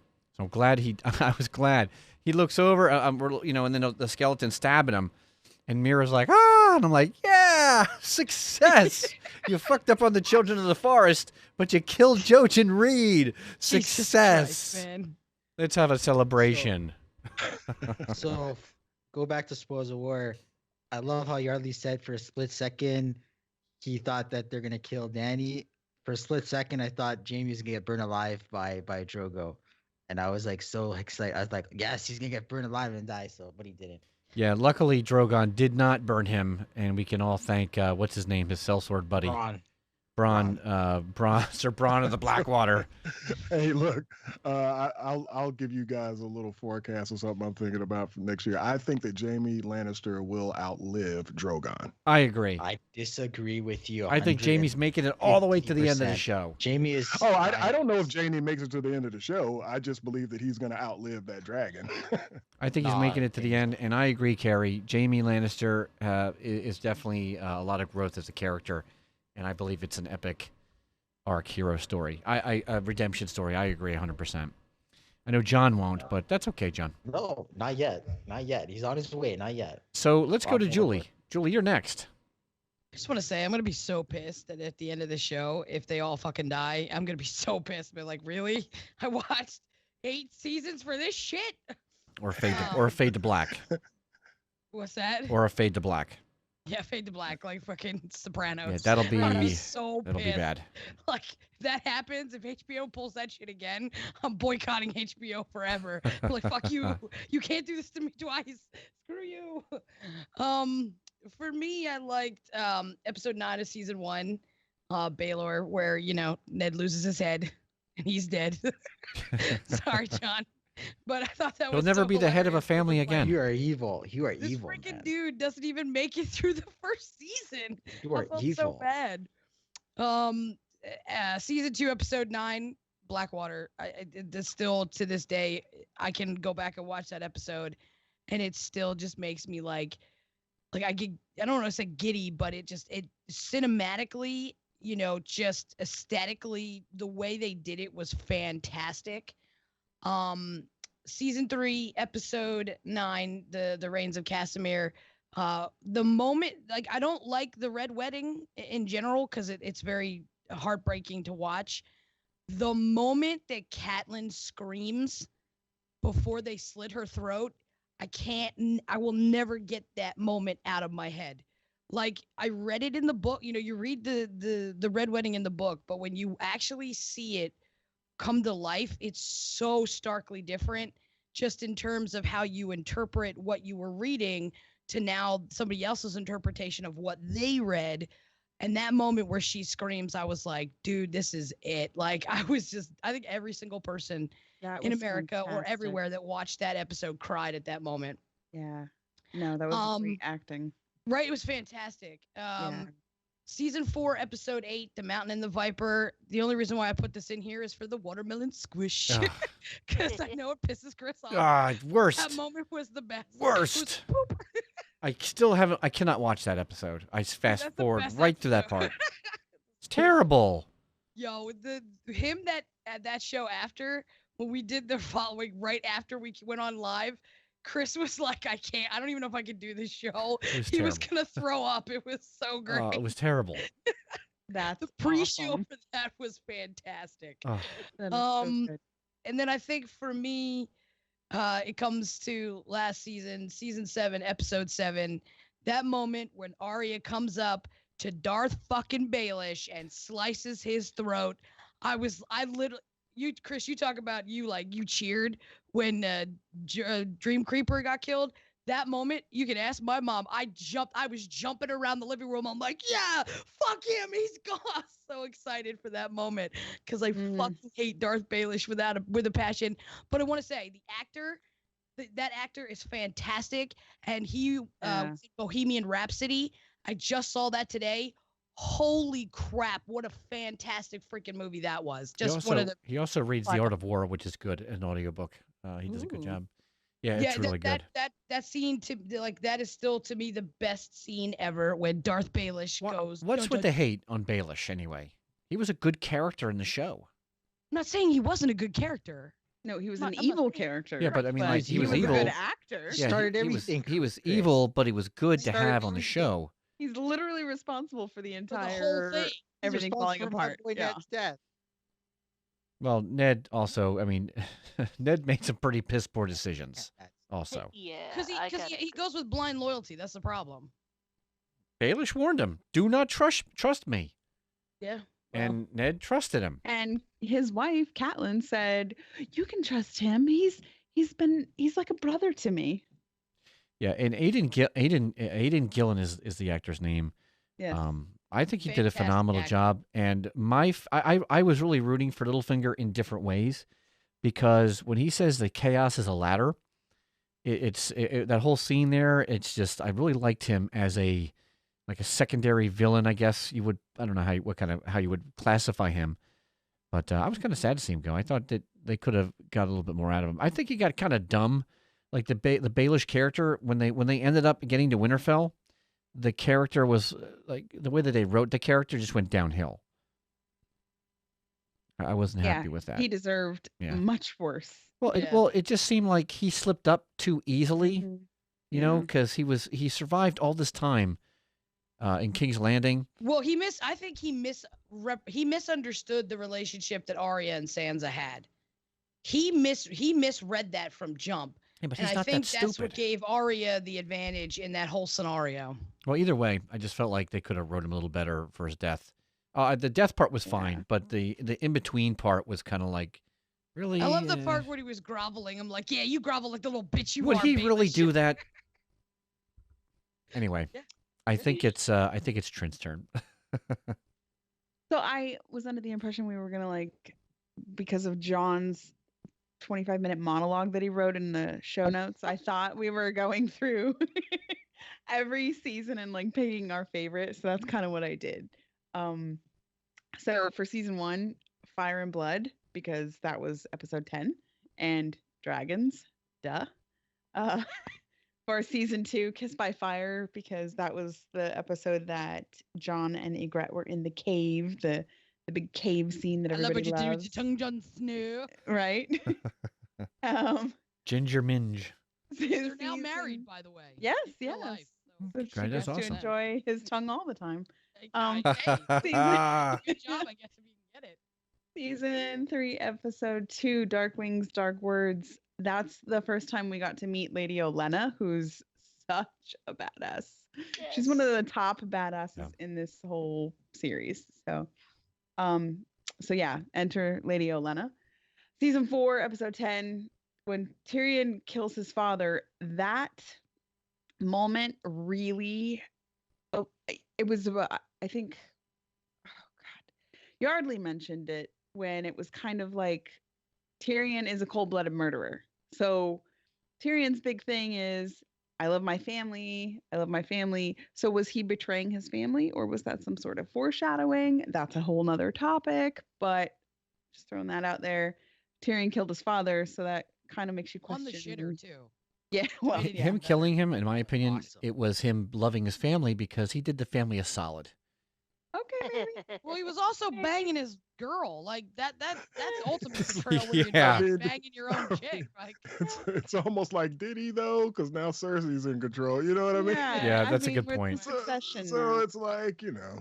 Yeah, so that moment kind of, like Yardley said, that kind of shapes Tyrion. Anyway, it molds him. Yeah, it has something And to then do he has to with- go with into a his box character. and Yeah. piss and drink his wine in a box. Hey, wine in a box is great. Season 5, episode 9, The Dance of Dragons. The moment when Arya viciously kills Meryn Trant Yeah. using the faceless magic. Like, she just went to town on him. And Arya, I think that's when she got her wings, you know? Like, that's when she truly became a faceless assassin. Arya's gonna be straight up thug. Yeah, in I this mean, season. she killed people before that, but at that time, that's when she was yeah. like fucking bloodthirsty. Yeah, You're on she's gonna my be list. straight. She's gonna be straight Yeah. gangster this season. I can feel it. Yeah, that's a great point. And Meryn Trant definitely needed to die that way. Oh yeah. Oh hell Although yeah. the actor, I think it's, how do you say his name? Ian Beatty? Is that how you say his name? He's been on your show, hasn't he? Yeah, he one of our thronies got a video of him saying, they should listen Behind the Iron Throne, which was really cool. Nice. That's awesome. Let's see. Season 6, episode 4, Book of the Stranger. When Sansa, all the feels. Sansa makes it to the wall and reunites with Jon, just like everybody else said. I can't deny, like, when we were talking about this episode, not this particular, when we were all discussing the 200th episode of Behind the Iron Thrones and what's the most memorable moment in the show, that was the number one thing that came to my mind. Was that's the one where no matter how I felt about anything that happened in the show before this, I couldn't stop myself from crying when I first saw that, because it was just so much feels. And it also was the beginning of the Tormund Brienne ship, which I thought was fucking awesome. I still think that is the great, and him doing the commercials Oh, for like the God. hotels or whatever. Oh. Every time I see it, it's like, I love you. Yeah. You're Yeah. a total ass in the show, like you're a prick, but I love that you're a prick in the show. This is great. It was hilarious how you have like this just overwhelming moment with Sansa and Jon and reuniting, and it's just so touching. And then you've got like Tormund like He's just drooling breaking on up. It's himself crazy. over Brienne in the background, and you're like, this is so funny, but this is so like touching. This is so funny. You just hear Marvin Gaye in the background. You're like, oh, shit's about to get real. Yeah. John wants to videotape it. Yeah. Oh, That's messed up, John.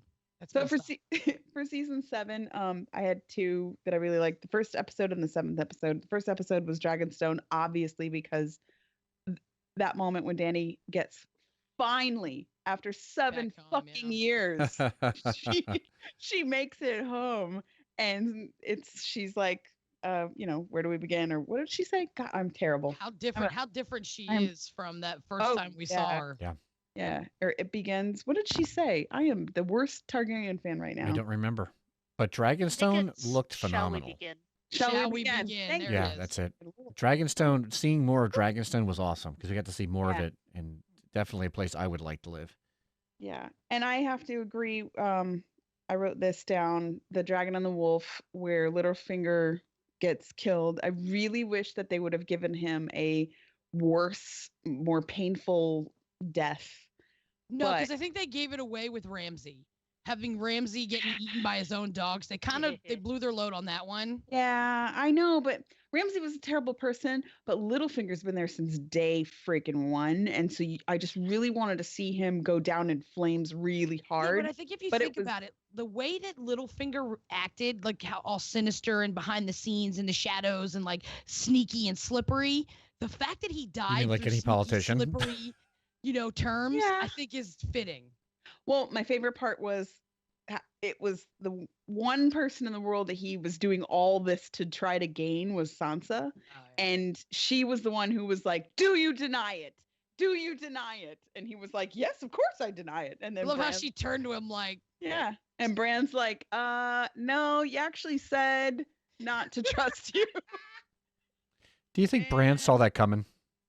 Because he is like I the mean, super Bran now. He sees everything, so yeah. yeah, he sees everything. Yeah, he saw the dagger.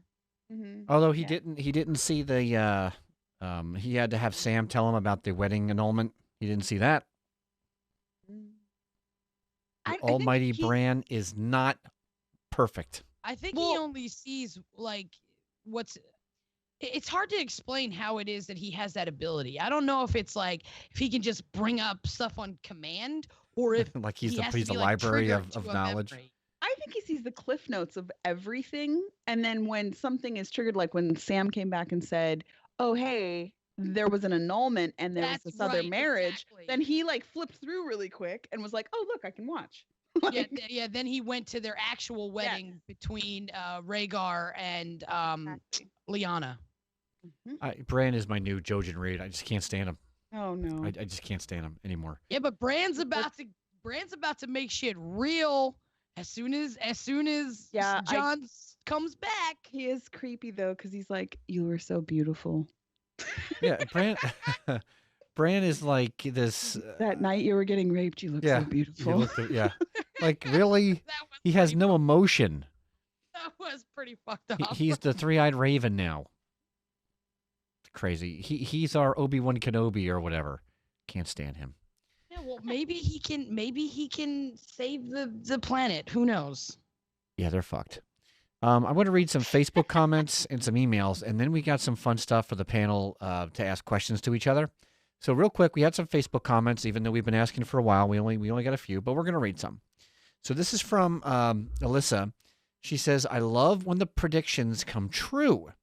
For example," and Trish is going to love this, "when Trish said there would be an ice dragon a long time ago. And when it happened, everyone was like, Trish knew it. Yay for 200 episodes. You guys rock." Wait, that's not how Trish predicted it, though. Trish said there was a dragon in the wall. That's totally different Well- than the guy, the head This is creepy true. dude. Wait a minute. I thought White I Walker predicted it was in killing the a wall. dragon. Wasn't it I who predicted it was in the wall? I thought Trish no, I just thought said. Trish said it was in the wall. I don't remember. That was 100 episodes We're gonna ago. need to get Trish. Somebody text Trish. She should be. I thought she was watching live. But if you're watching live, Trish, let I'm us pretty know. sure Trish said it was a dragon in the wall. For anyone who doesn't know, Trish is the co-owner of the studio. Her and I are the owners of the studio. And she used to be on all the podcasts, but she hasn't been able to in a long time. So if she is in the chat, let us know if you predicted he was in the wall also. But thank you so much for the comment. Listen, this was on Facebook, and she responded, so that was cool. This next one is from Samantha. "Oh, my fucking God. Season 7, Episode 4, the whole loot train battle. Just the sound of the horse's hooves, the screaming, then the visual of the Dothraki, and then Drogon dropping down out of the tracking cloud cover and just burning the shit out of everything. That was badass. Never been so excited in all my damn life." That was a badass episode. That moment was awesome. Shane's comment. Now we have Shane's comment. "One of the best memories is how excited I got listening to you all every week." Now that's a gold star. You all do such a great job, and I can't wait for the final season. Still think one of the best moments in the show was when Tyrion looked up and seen Drogon flying above him. The look on his face, that moment. That was an amazing scene. Yes. I love that part of the show. It was And definitely thank you, cool. Shane. We love you. So much. Now I got an email. This email kind of caught me by surprise. Chris, usually people don't ever email for me. They just want to tell me how we suck, or they want to talk about how they like John or Trin or anybody else but me. This still wasn't about me. Chris, wasn't your sister a part of the original group? I feel like there was a really funny female, and I thought it was your sister. Kindest regards, Krista. Thank you, Krista. And Julie, that is for you. So yes, Julie was that funny girl who would sometimes go on these angry, raging rants. A lot of fun. Yes, that was definitely me. I've grown since then. I'm not as angry. I'm not as rage-filled. I still rage, but not nearly as heavy as I used to. But Krista, thank you so much for the kind words. I much appreciated. So my heart swells. So this next part of the show, we're getting close to the end. What we're gonna do is I'm gonna call on each one of my panelists here, and they're gonna ask a fellow co-host a question. I don't think we have time to go through everybody for the same question, so co-host, pick that one person you'd like to ask the question to, if you would, please, and we'll mix it up that way. Only because I don't want to run too long. John, you're gonna start first, and go ahead and ask your questions to whoever you'd like. Yardley, what is the lasting impact of this show? Well, I think it's definitely going to be known as one of the best, if not the best, fantasy series that's ever come out. I also think that it's going to be a measuring bar for other people who might want to try to do something similar. As a matter of fact, I think that the companion series that they're going to do, it's kind of hard for them to do that when their bar is a Song of Ice and Fire. So, but I think the impact in pop culture is going to be around for a very long time, man.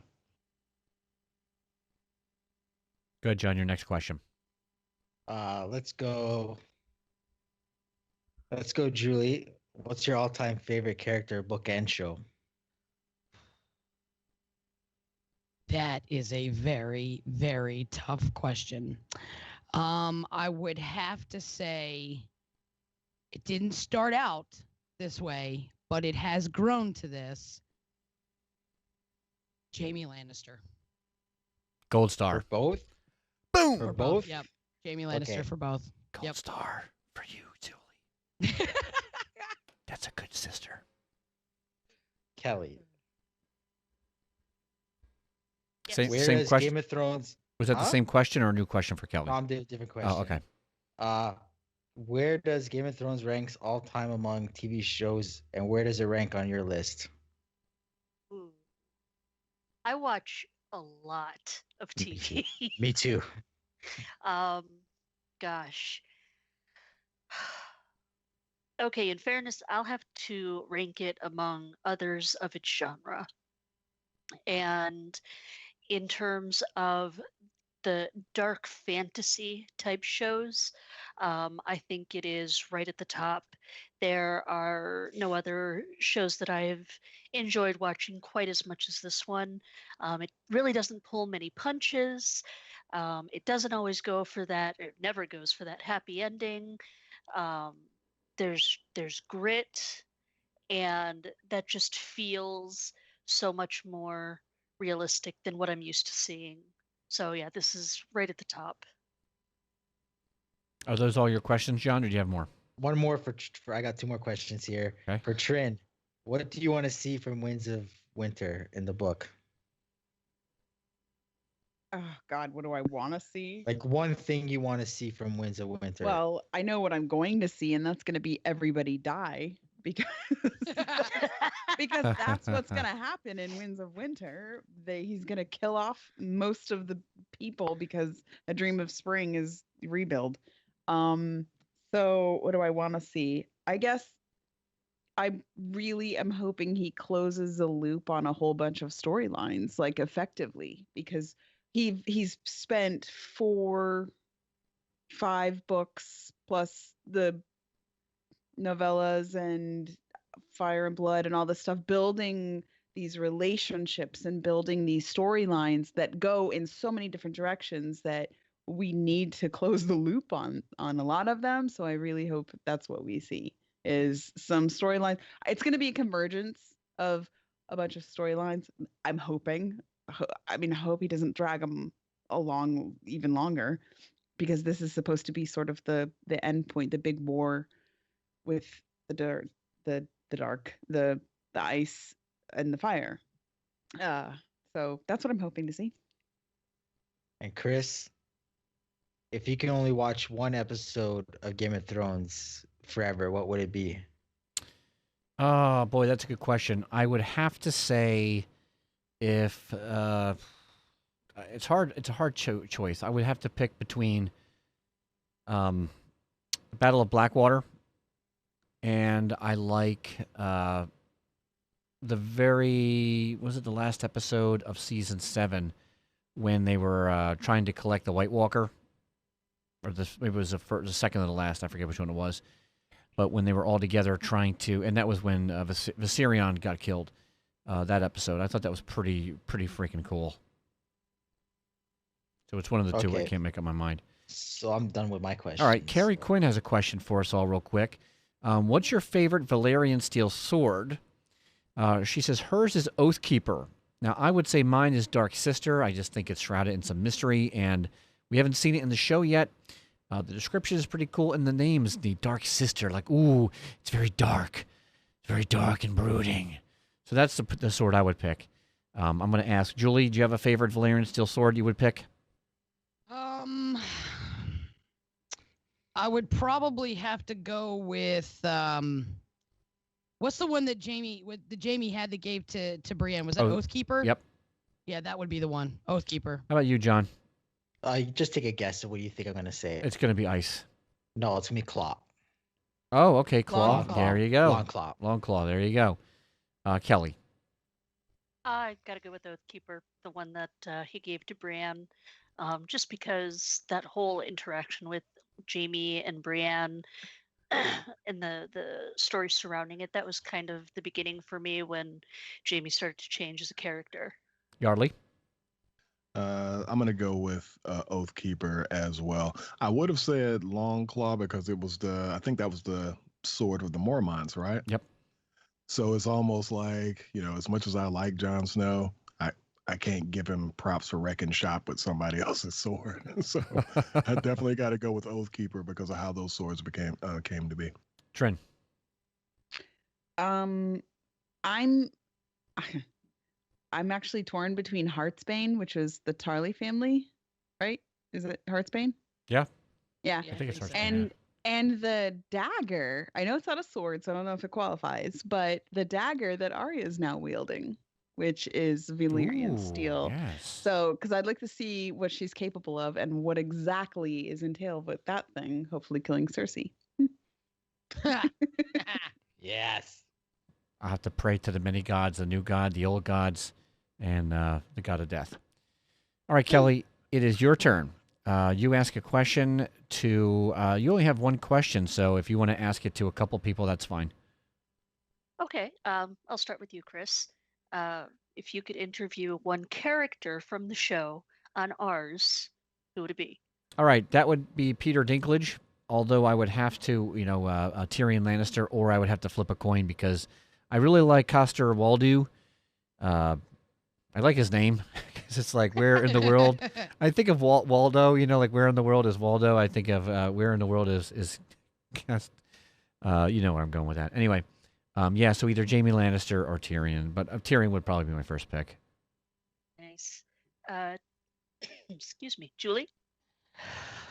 Lena. I would definitely want to interview Lena. I think she's a fantastic actress. She has made Cersei her own entity. You love to hate it. You hate to love it. It's this push and pull. She does a phenomenal job with the character. I would love to interview Lena. Anybody else want to chime in? Yeah, I'd go with Lena too. She seems like she'd be the most fun of all of the people that I've heard that are cast on the show. Kind of talk about things. I think that Lena seems like she'd be the most fun interview. John? It's too easy for me to name. I can name any Stark. Oh Christ. That's too easy. I'm going to go with. It's too easy to name all the Starks. I am going to go with the actor who plays the Mountain, because I think that would be a fun yeah. interview. It would be hard to understand some of the things he says, but yeah, that would be He cool. speaks good English. Or Stannis Baratheon, just because I think Stannis the Manus? Yeah.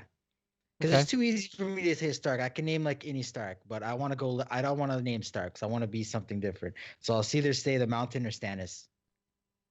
Okay, Trin. I would have to say, because she said character, not actor, right? So I would go with either Olenna or Lyanna Mormont, because she was such a little badass. Nice. And she would be a fun interview. I think that another fun interview would be Jojen Reed. I can say, how does it feel Christ, here to we go. die like a bitch? To die like a little son of a gun. Oh, I hate him, that dream creeping bastard. He's in your dreams, constantly watching you. Okay, Yardley, you're up, buddy. Okay. I'm just going to go around to everybody, and we're going to talk about your number one.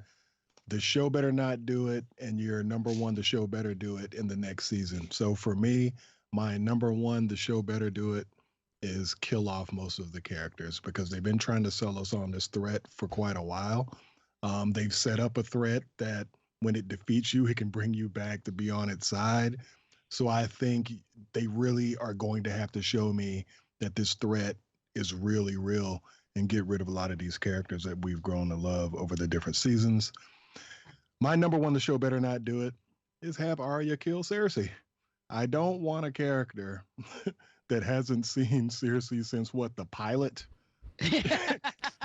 And all of the shit that these characters have gone through. And I think all of you know from, me being on the show, things like resurrections, in addition to like the faceless men, those are the types of things that can help to get you out of a corner when you don't know what to do story-wise. Yeah.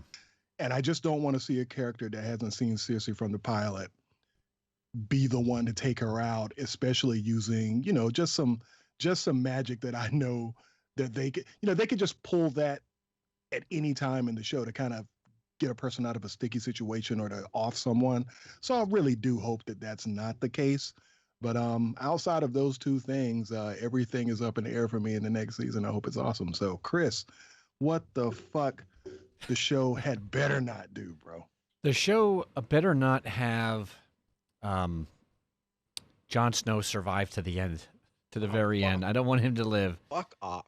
Or I don't want to see Tyrion God damn betray it. Dany. Those are something I don't want to see. I also agree with everything you just said, Yarley. I don't want to see the White Walkers be defeated relatively easy. I think it has to be a complete fucking struggle, and that's something the show better do. It better be a struggle, because this has been building up since episode 1, season 1, that the White Walkers they're creeping around, they're going to come and get you. And if they and now with having Viserion, their ice dragon deal, they better not let us down in that respect. So I also do not want to see Arya just show up like, oh, face off, I'm here to kill you, and then kill Cersei. I'd like to see the Night King actually kill her. I think that would be kind of neat. Okay. All right, Trent, what you got? Name one thing that the show had actually better do. Oh, the show. Oh man, I have a better not. Okay, well go it's ahead. hard Go to ahead find with the better not. They had better not kill off Dany and Jon both without leaving some kind of Targaryen heir. And I say that because George R.R. Martin went through the process of not releasing Winds of Winter, but releasing Fire and Blood or Blood and Fire. And we have this history of Targaryens, and they are kind of the central focal point of this whole thing, and the dragons and all that. So to kill them off without leaving any Targaryens left. You'd be so They disappointed. better not do that. Well, Like, what you if can they- kill everybody else, but Well, just leave Dany's baby with Jon or well, something. Trent, well, what if the bittersweet ending is Dany and Jon die, and the only reason why the Night's King and the Horde doesn't kill everybody is they make an arrangement that the Ice and Fire baby ends up being the next Night's King? Oh Lord. Wouldn't But see, that then, be a bit? no, because that then would there's be still no bittersweet. Targaryens. Yeah. There's no real Targaryens Yeah, left. I True don't know. enough. So they better not just end the Targaryen line. That's my better not. What they Okay. better do is, I mean, we already know we're gonna see a lot of people die. They better break my heart in the best way. That's all. Oh, well, that's what's That's up. all. Well, Yeah. well, Kelly, tell us, what is the one thing that the show better not do? Cersei had better not survive. Yes. I some don't haters. I don't care if I have to watch her die as an 80-year-old woman from fucking typhoid or syphilis, Yes, this is my girl.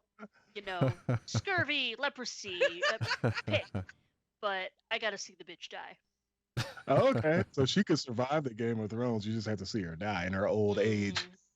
At Last least. of Daenerys and Jon.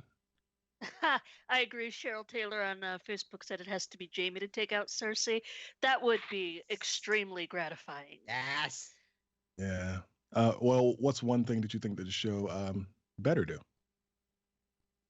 I'm really just hoping that however it ends, it's whether sad or happy. I know it's not going to be happy. I just hope it's gratifying. You know, that makes it worth this 8-year investment. Yeah, that's true. Don't all of you feel like it's just going to be hard though to meet all of our expectations? I don't think yeah. I don't think that they can win. But Yeah. John, tell us one thing that the show had better not do.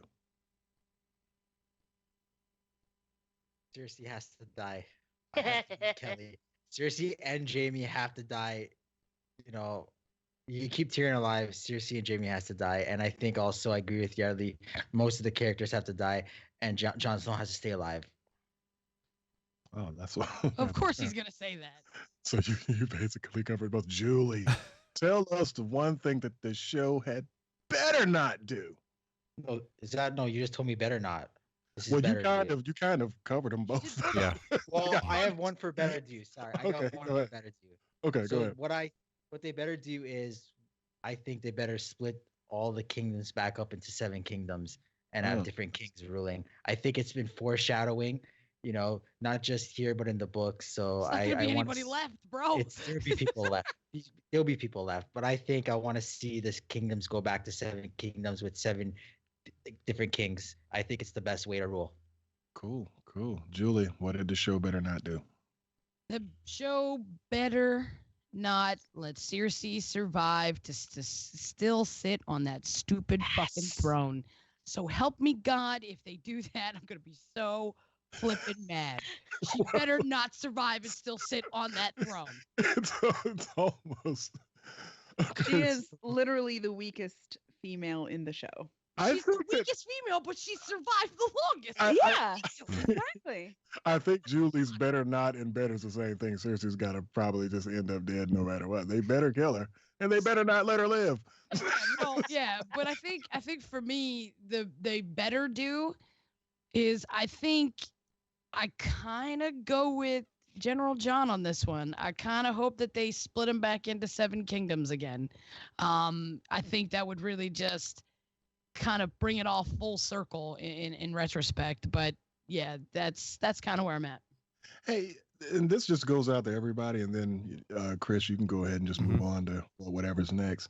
But I personally think Cersei is going to outlive more people than we think. I don't necessarily think that she's going to survive the whole thing, but I think that we're going to be surprised at who the last handful of people are. I swear to God, she's gonna die the episode before the end. Like it's gonna draw away out. I actually agree with you, Yardley. I think she will. Just based on what we know already about the season, I think she will outlast a few characters. There'll be Jon and Dany and Cersei. the Oh, the God mountain damn. creature and Tyrion in a little room. The very last scene before finally, Bran does his magical powers and shuts down the Night King, and they're all Yeah. gonna live. They're all gonna live together in harmony. Arya's living. I Arya's kind of living through this. Okay. kind of like Trin was saying that she hopes that some, type of a Targaryen lineage survives.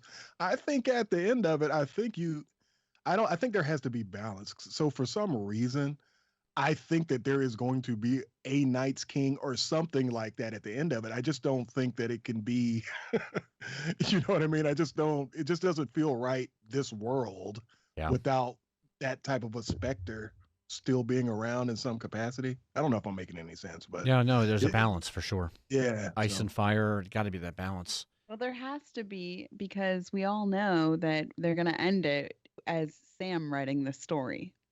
He's the narrator of everything. Well, we well, hope. So we know the good guys win. well, I can tell you now, the rest of America is narrating New England being Hey, down. hey, you 54 shut your seconds. mouth. Wait, what? We got one Wait, what am minute I hearing? What am I left. seeing here? Rocky, Okay, everybody time out because don't say a word, please. for the love of God. I know. Yes. Well, no, Yes! no, but I'm saying in this now, Tom Brady's going to come out and throw like a Please don't 64-yard touchdown. Don't jinx it. Mhm. Please, for the love of God, So- don't jinx it. In the meantime, Mama Cheryl says that she had a dream that the last scene will be the empty throne. No, there's got to be a king on the throne. They better not end Or it queen. like that. I'm telling you, I will shit a golden goose egg. I kind of predict I the will whole do that. like Sansa and Tyrion will take Jon and Dany's baby, which I believe they'll get pregnant and be born, and Sansa and Tyrion have a very parallel. So this is a whole nother I episode. wonder Yeah. how Anyway. much. Yeah, write that down. Please do, Yeah, because that could be a fun episode to talk I'm about. just thinking about this for a second. I wonder how much Danny's dreams inside the tower Mm-hmm. are going to come to fruition. Mm. Every Like, one of them. remember that one that she had where she Yep. was in the throne room with the And there roof was off and there was snow snow everywhere? like Yeah. I Jon wonder Snow. how much Foreshadowing. that's Jon gonna make Snow, a comeback. who's supposed to be the king of the throne, or Yeah, the I'm rightful heir. curious about that one. The Night King is going to destroy everything, and there's What going to if be a Jon handful is of the people Night left. That could be. Jon sacrificed himself. Julie, as you're the next Sacrifices Night himself to King. become the Night King. Yes. This so sounds his like kid can reign. this sounds Yeah. like Wrath of the Lich King from World of Warcraft now, which I'm very happy wait, about. whoa, It's whoa, my whoa, favorite whoa. expansion. He didn't sacrifice himself. He just became a douche. Well, I'm going to douche this. Julie, you're going to ask. It's your turn to ask some questions. All right, my first question is going to go over to Kelly Hollaback at you. How sad will you be for it to finally be over? I think it's going to be bittersweet. I will be sad. There will definitely be some mourning. But they have not disappointed me up to this point in terms of the season endings. So I have a lot of hope that when the season finally ends, the series finally ends, I'll be able to look at it with a okay, yeah, that was worth it. That was closure. I hope so. Same Closure. question to Trin. How sad will I be for it to finally How be over? sad will you be for it to finally be over? I'm not gonna accept that it's ever over. I've thought about that question and I was like, no. I mean, our Star Wars fans for the last 40 years, have they been like, oh no, Star Wars is over? Yeah, It I know. should be after that garbage that just came out. Yeah, and so it's like it's never really gonna go away after the show is over because we still have 2 books coming, hopefully. And I think the fandom will go on for a really long time. I think this is more than just a franchise. I think this is gonna be like a cult classic Could be like Lord of the Rings, for decades. Yeah. The Wheel of I am Time. not accepting that this is gonna end. Like I'm a forever fan. So that's my answer. And then my next question is let's go with Chris first. It's kind of the easy one for him.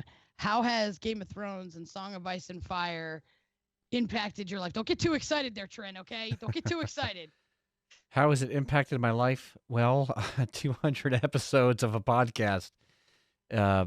many, many man hours. I have learned so much about podcasting because of Behind the Iron Throne, because of A Song of Ice and Fire. It has definitely changed the way that I look at fantasy. Because I always liked the whole, good guy versus bad guy, very clear, very plain. This is Sauron, he's the bad guy, and this is Gandalf, he's the good guy, and they got to do battle, and the good guy has to win. And in this world, it's, well, this guy's good. He was good, but he's also bad, and he did some dumb shit, but he's not good, but he's really bad. And now he's dead. Oh shit. Okay, well that character's over. Okay, this one over here. So there's a lot more complexity to it. So it's definitely changed the way I look at fantasy books. Compared to like Dungeons and Dragons that I listen to or read, and like Lord of the Rings. But even the TV show has impacted us so much because they have set the bar to another level. Every episode has been like a mini movie. Even if the writing was weak in an episode, the cinematography, the shooting, the sound, the action, the adventure, the grit, nobody has done it like Game of Thrones that I have seen on TV. Yeah. So it's definitely impacted me in many, many ways. And same question, Yardley.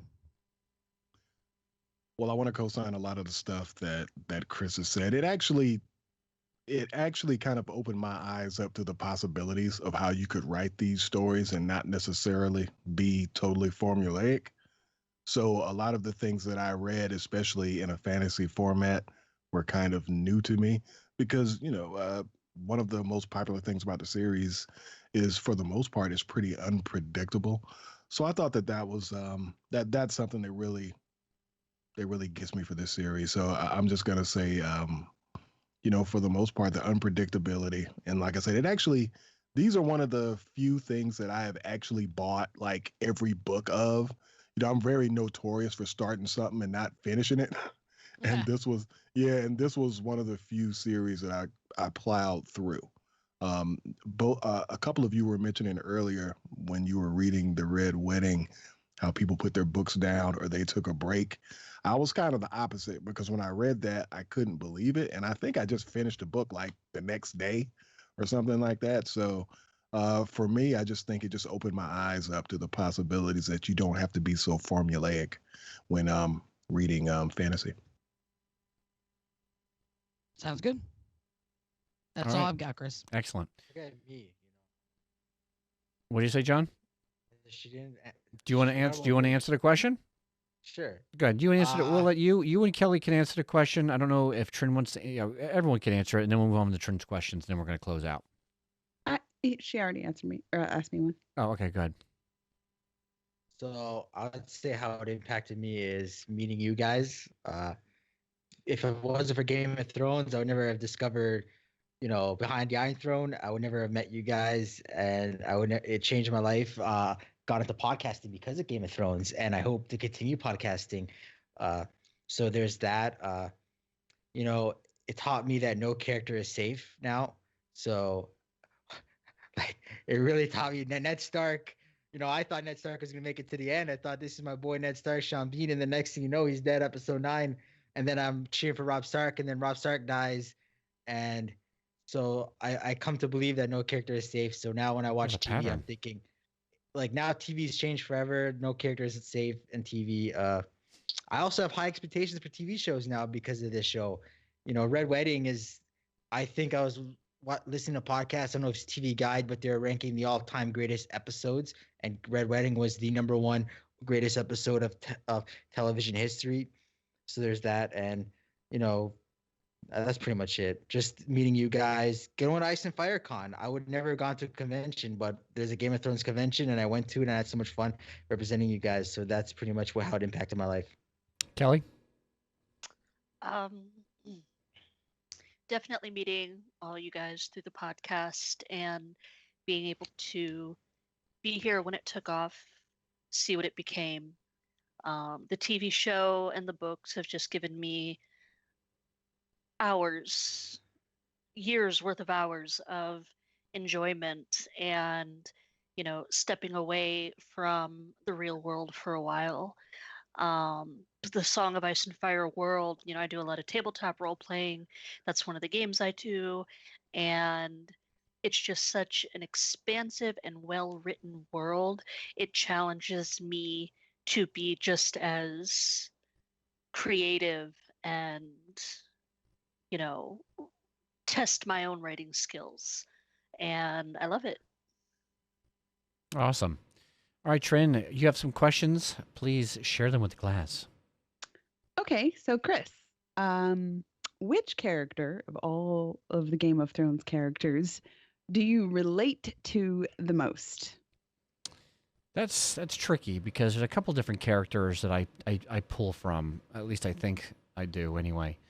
I know a lot of people hate on Baelish, but Baelish came from nothing, and he got to where he was from nothing. And that part of Baelish I like. The rest of it's a little bit creepy and dark. I also like, I guess, kind of like Tyrion a little bit to a point, only because, my dad is a prick, and we don't like each other at all, and he had different expectations for me than, we had different directions. He wanted me to go one way, I wanted to go another. So a little bit there. But there's not one character that I would say, mostly because some of the characters I really like that I thought I relate to, he fucked his sister. So that's bad. You know what I mean? Like, there's a couple of things there. So, like, there's little bits and pieces I could pull from different characters. But I really like that. I feel like that I'm kind of honorable. I try to do the right thing because it's the right thing to do, which is one of the reasons why I wear my Superman necklace all the time. Because doing the right thing isn't about reward. It's about it's the right thing to do. And I feel like Ned had that, and that, and ended up getting him killed. And I feel like Jon Snow has that same quality. So I can't say there's one character. There's like little bits and pieces from each character that I would draw from. But there you go. That's my answer. How about Yardley? What character do you relate to the most?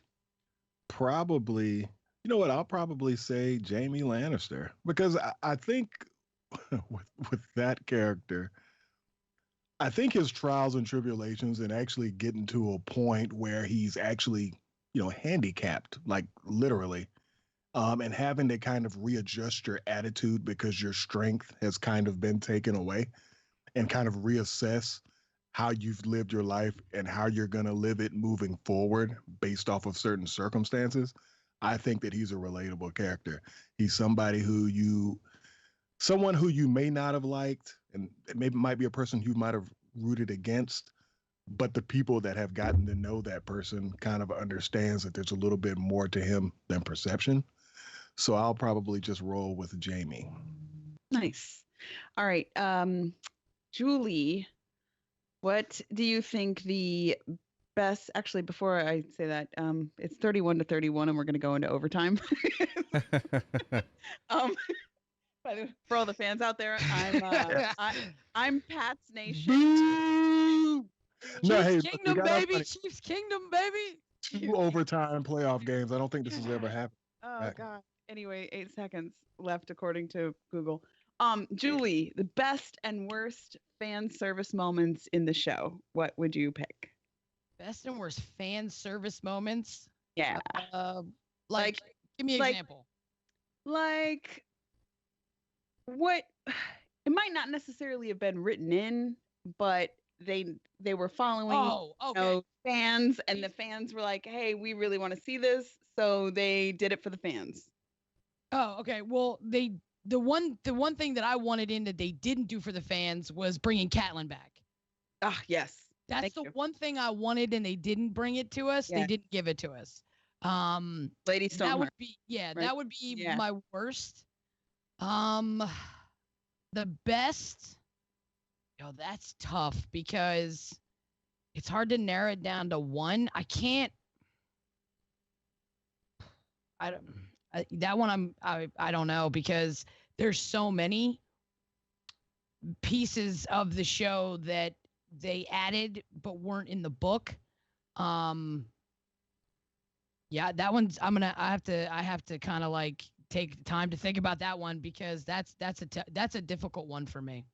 But the one that I really wanted The one I really, really, really, really wanted, and it's kind of like the opposite of the best work. Like, you know what I mean? Like, I really wanted Catelyn to come back. That's what I really, really wanted, and they never that was gave kind it of to a me. huge storyline that It was a didn't make it huge piece into of it. story. Yeah. You And it's know, just completely gone, and it's Mhm. so frustrating to me. I think that one of the fan service things, I'll help you with that real quick, is when the Hound shows up, right? And it's like, whoa, I thought the Hound was dead. Remember, we had that whole argument that we had episodes about this, and I swear to Oh, God that the Hound was yeah. dead. Yeah. And then You know boom, what? there's the Hound, and I feel like that they didn't have to go through that whole scene of him helping to build that church or whatever the hell they were building, the Yeah. sept. That I can't remember the guy's name. That actor, I love him. Ian McShane. Yeah, when they brought that guy on, I feel like that was fan service. I don't think they had to put all that in there. I think that whole thing was fan service. I think Yeah. they were just showing his growth, honestly. Yeah, Like, because he's going on a redemptive arc as well. yeah, they I could have. think they kind of did yeah. the same thing with the Viper too. The Viper they gave a little bit more in the show than they did in the book. Mhm. Just they didn't go as in depth as I would have liked, but I think they really allowed. I forget the actor's name, but I really think that they allowed him to really make it his own, which I felt was important. Yeah, Pedro Pascal. Pedro, thank you. Mhm. All right, Julie, or I'm sorry, not Julie, Kelly. Yes. If you could pick a character, any character, which character would you like to be, and at what point in the show or books would you like to live as this character? Sign me up as Varys. Oh, Yeah.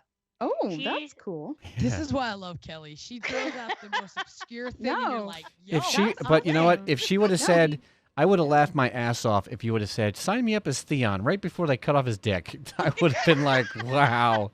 Said no one ever.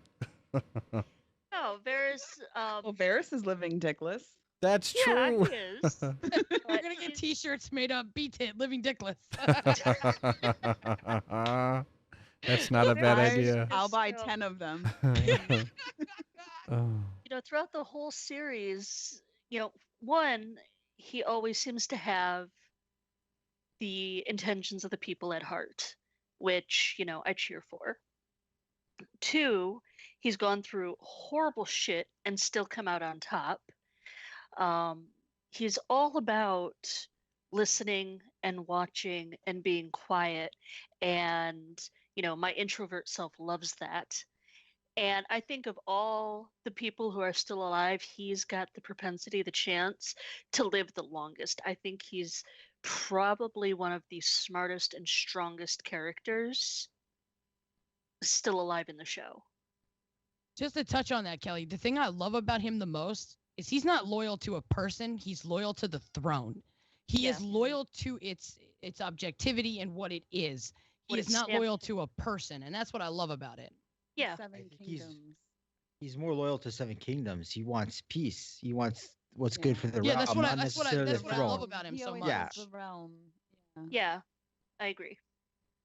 definitely. Or John, at least that's what he says. Yes. That's what he Well. says. John, I almost know the answer to this, but which character would you like to be, and at what point in the books or show? That is such a Before I- loaded question, Trent. It's before I not answer fair. How do you ask him that Okay, one? You hold give on. me the fan service one. Before I You give answer him the that- snowball. Hold on. Before I answer that, I will answer the fan service one because I really No, have because you some know what? good That's ones. just punishment to me because I'm No. a Chiefs fan and she's a Patriots fan. So, So I got a hard one. for fan service, finally getting to see R plus L equals J because that's Dude, what I all was saying fans it wanted from to do. jump. Just No, but we saying. all knew it. Hold on, we But all it is an knew it. integral part of the show.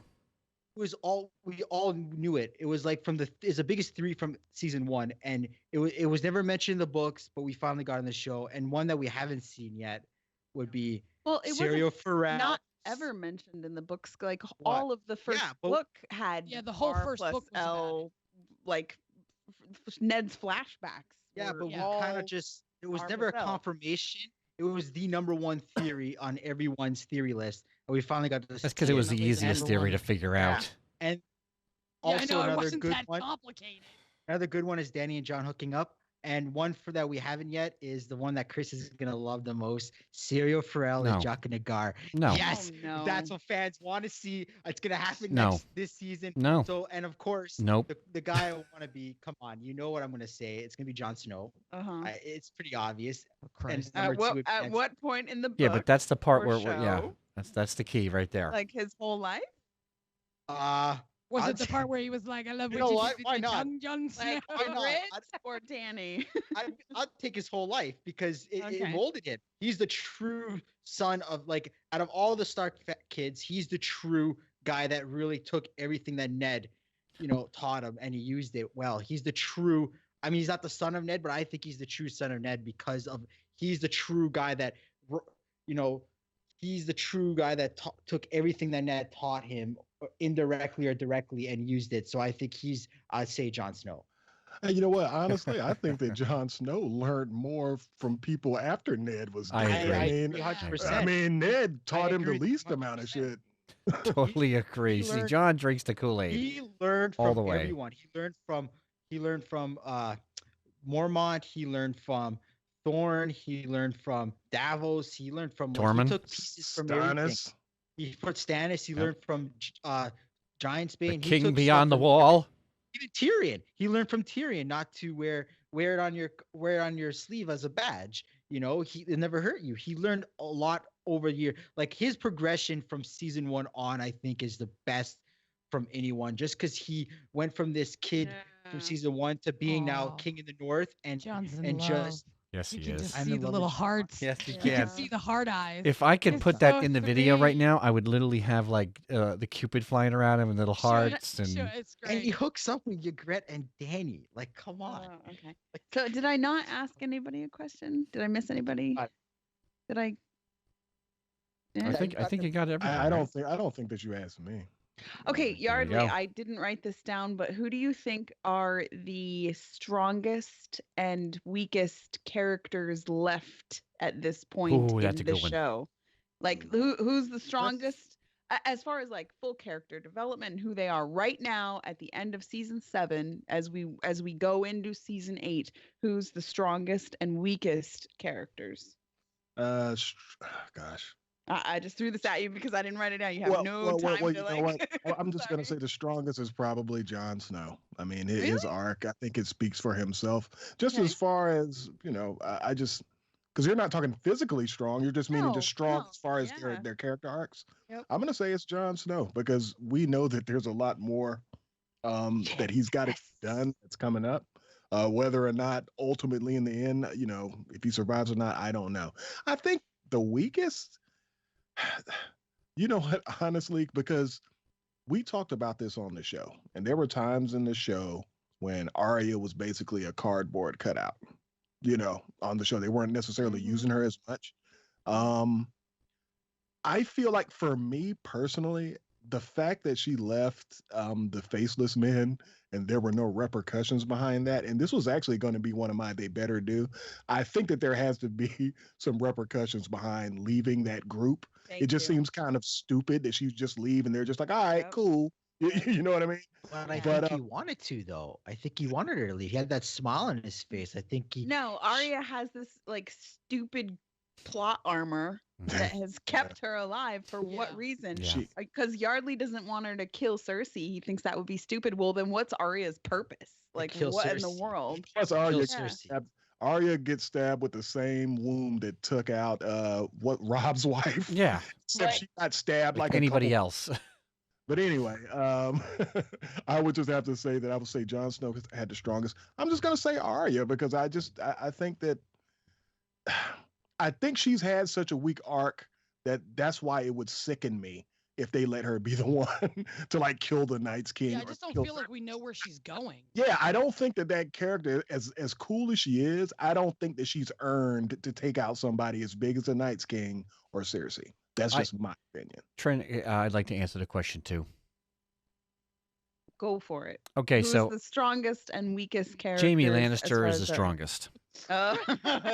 Yeah, I'm gonna pull a John. Oh, I love him. I want to be him. I want to Please. touch One arm- him. one I want to arm rub Jamie, him. please. One arm Jamie's Jamie. character has gone through so many ups and downs and roller coasters, just like Jon Snow has. different ways, Yeah. but it's been a lot of trials and tribulations. It's been a lot of judgment. I mean, the man saved millions of people in King's Landing, And gets no credit. and no fucking credit. I don't know if it was Not a millions. single Never bit of credit. fucking credit. But he pushed Bran out the window, which caused and effect the start of the war. No. No, it didn't. No. Littlefinger started it. Yes. Littlefinger Well, yeah, definitely but, I killed mean- Jon That little Arryn and bastard set was that whole thing told. up. Hold on. You can make a case That little Jaime bastard was told by his mommy to not climb. So who's at fault here, John?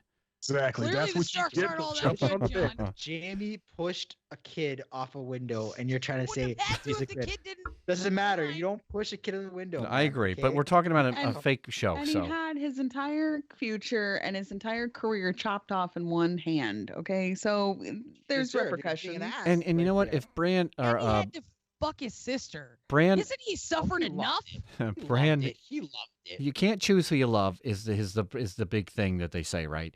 But the other Pretty problem sure is you can choose Bran that. Bran had to fall for his story to progress, and so he has to be the crippled three-eyed raven or whatever, and now he's a creepy bastard. I don't think it's. I still don't. I don't think. I definitely wouldn't. I don't condone pushing children out of windows. Okay, I just don't. But for the story, I'm just saying I think his character has really grown. Now, for the weakest character, get ready to have your fucking minds blown. The weakest character is one of the most attractive characters who literally has no fucking point at this moment except for rub bumping to her man. It is Missandei. She's the weakest fucking character. The only thing left for her to do is rub bumps with Grey Worm. That's it. That's it. Listen, scissor There's nothing kicking is a left. very important thing. Okay. What is it? What You know what I'm other than saying that? to What is? this? There's nothing left. You know what I'm Weakest gonna say to character. this, right? Living, Boom. living dickless. You know what I'm going to say? Oh, please tell me no. You know what I'm going to say to this, right? Get these hands in there. Oh no! What are you gonna say to it? Get these hands in there. Get these- Oh, for God's Because sake. I know Trent is like Pat's Nation. True that. Yeah. Well, they're like, man, I swear, man, these. Well, I'll tell you what, no matter who you rooted for today, I mean, we got our money's worth. 2 overtime games. That's crazy. Mm-hmm. Amazing. We did, and this show has been going overtime. Yeah, we are way over time. So that's This is that gonna was my be a answer. horrible Super Missandei is the weakest. I'm done. Sunday Mic is drop. The weakest? Oh, Missandei. Yeah, she's is the weakest. One of the best looking people in the show. I love her. I just love love her as how an he actress. picks the most obscured person.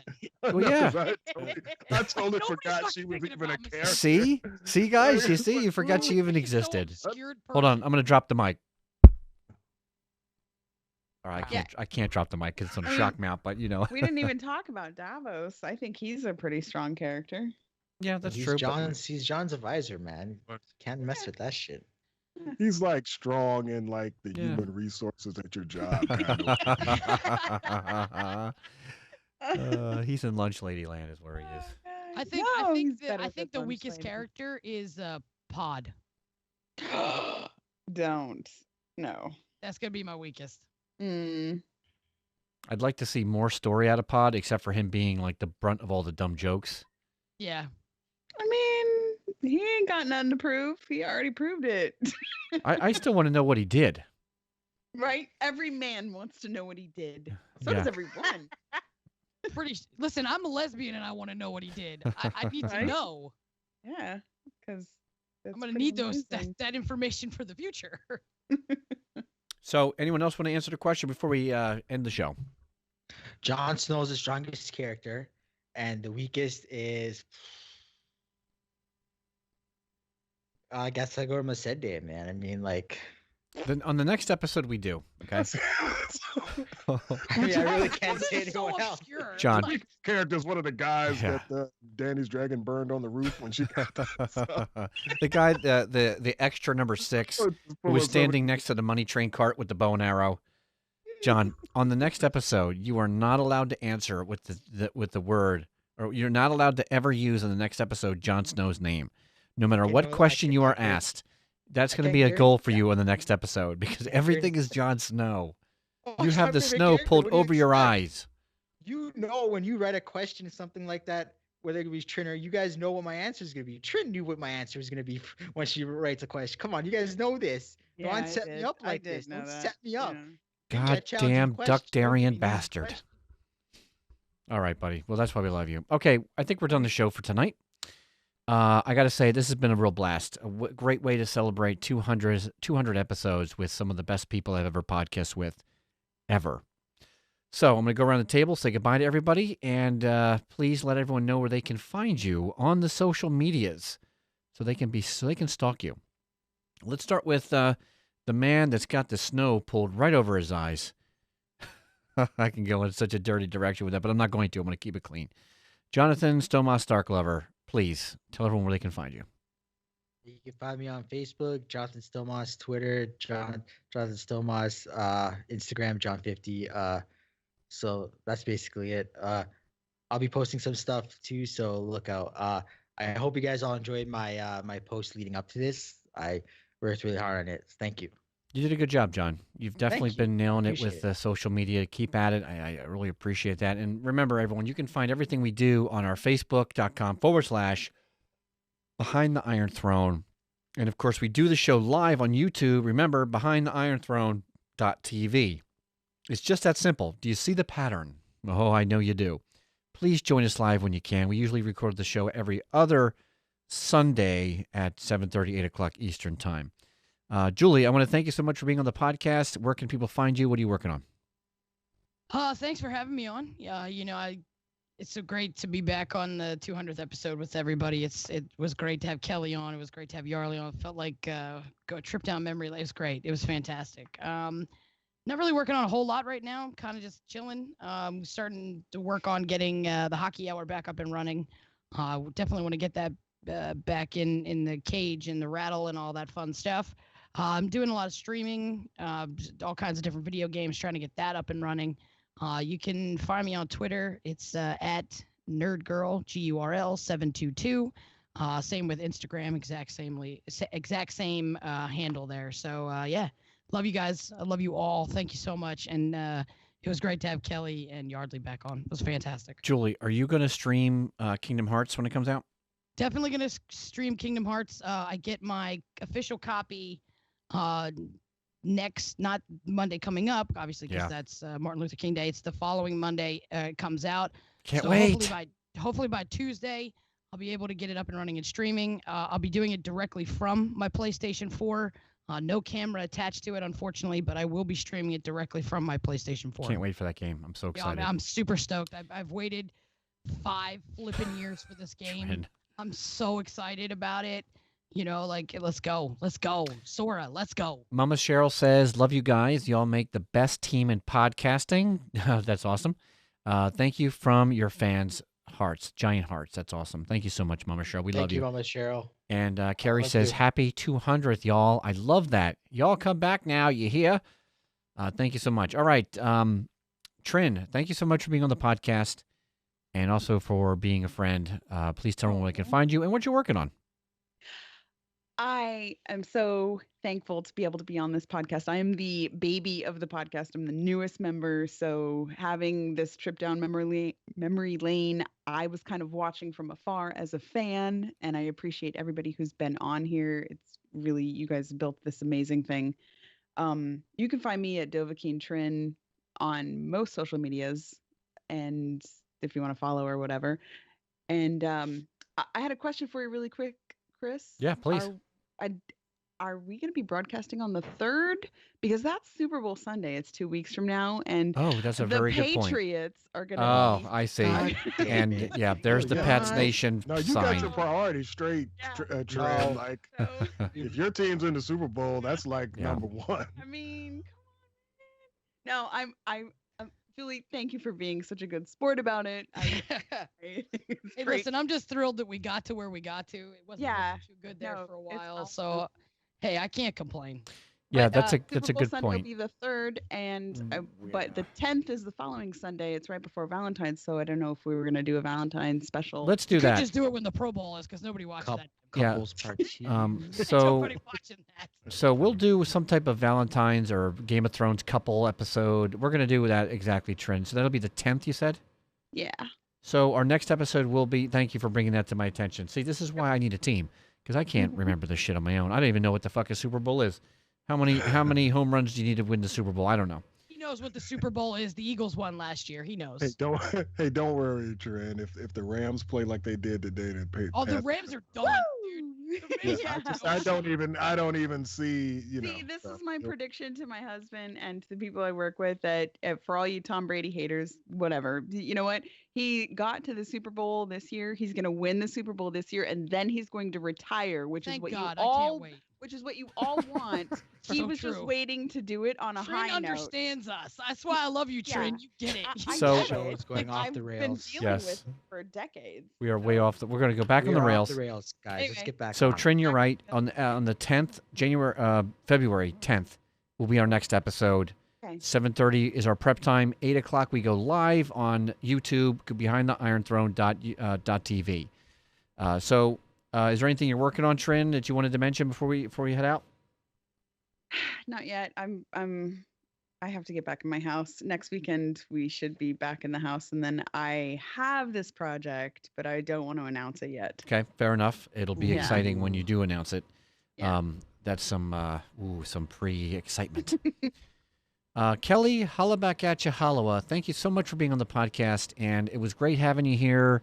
So many good memories. I love you to death, and thank you for making this podcast become a reality back in the early days, putting this idea in my head, and thank you for sticking with it from episode 1. I forget which episode you had to leave, but episode 1 was really a motherfucker. So thank you so much for that. Well, thank you very much for inviting me to come back here and share this with you all. You know, it's whatever little hand I had in getting this started, it was my honor and my privilege. And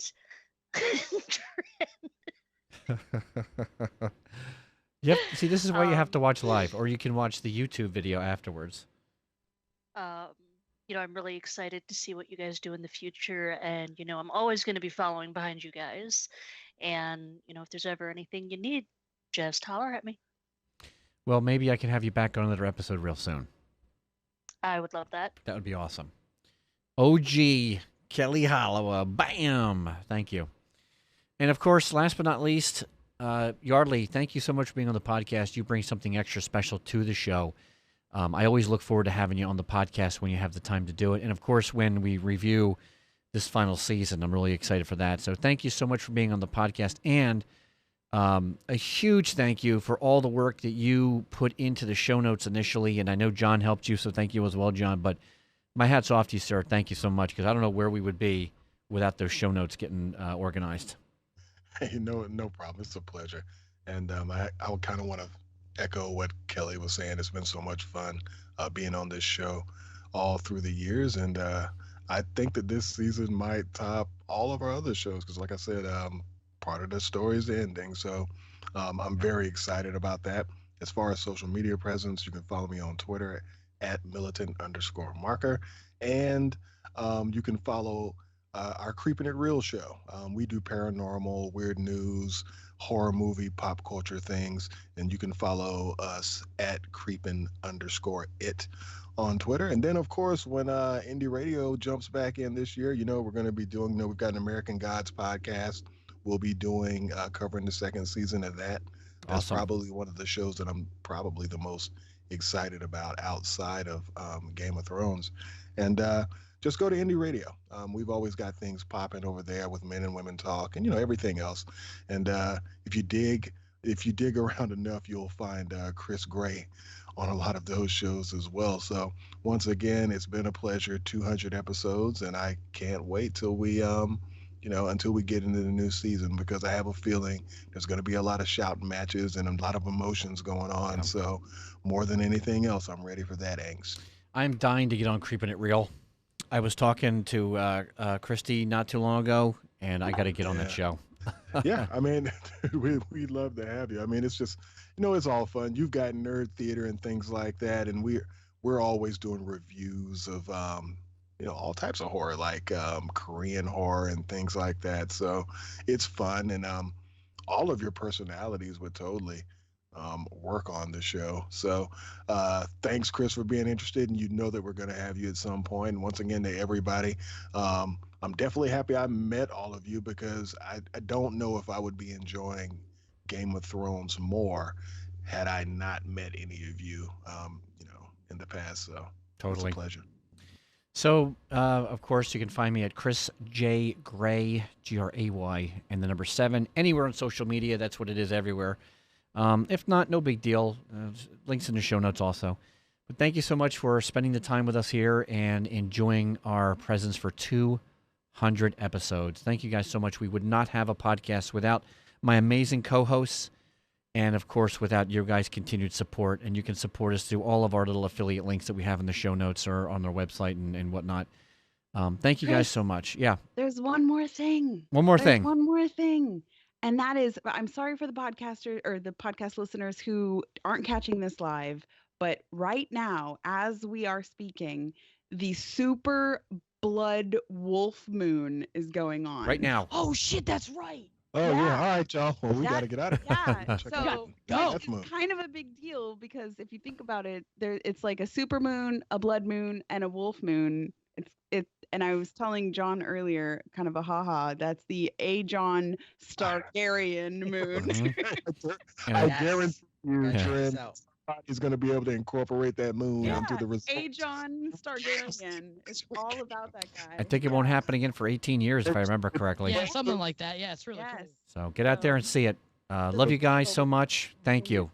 We'll see you next time for another great adventure with Behind the Iron Throne. February 10th. Get these hands in there, part 2. Jesus Christ. Yep. Get ready. All right, and we're done. All right, Hey, guys, y'all. great work. I'm about to go check out this moon. Yeah, and me eat too. something. All right, y'all. Good Talk night, to y'all later. everyone. Thanks. A great show. I'll talk to you guys this Bye, week. guys. See you, buddy. See ya. Bye, guys. It Good was job, great Trent. meeting See you you. guys. Still love you. Yes. Goodbye. You too.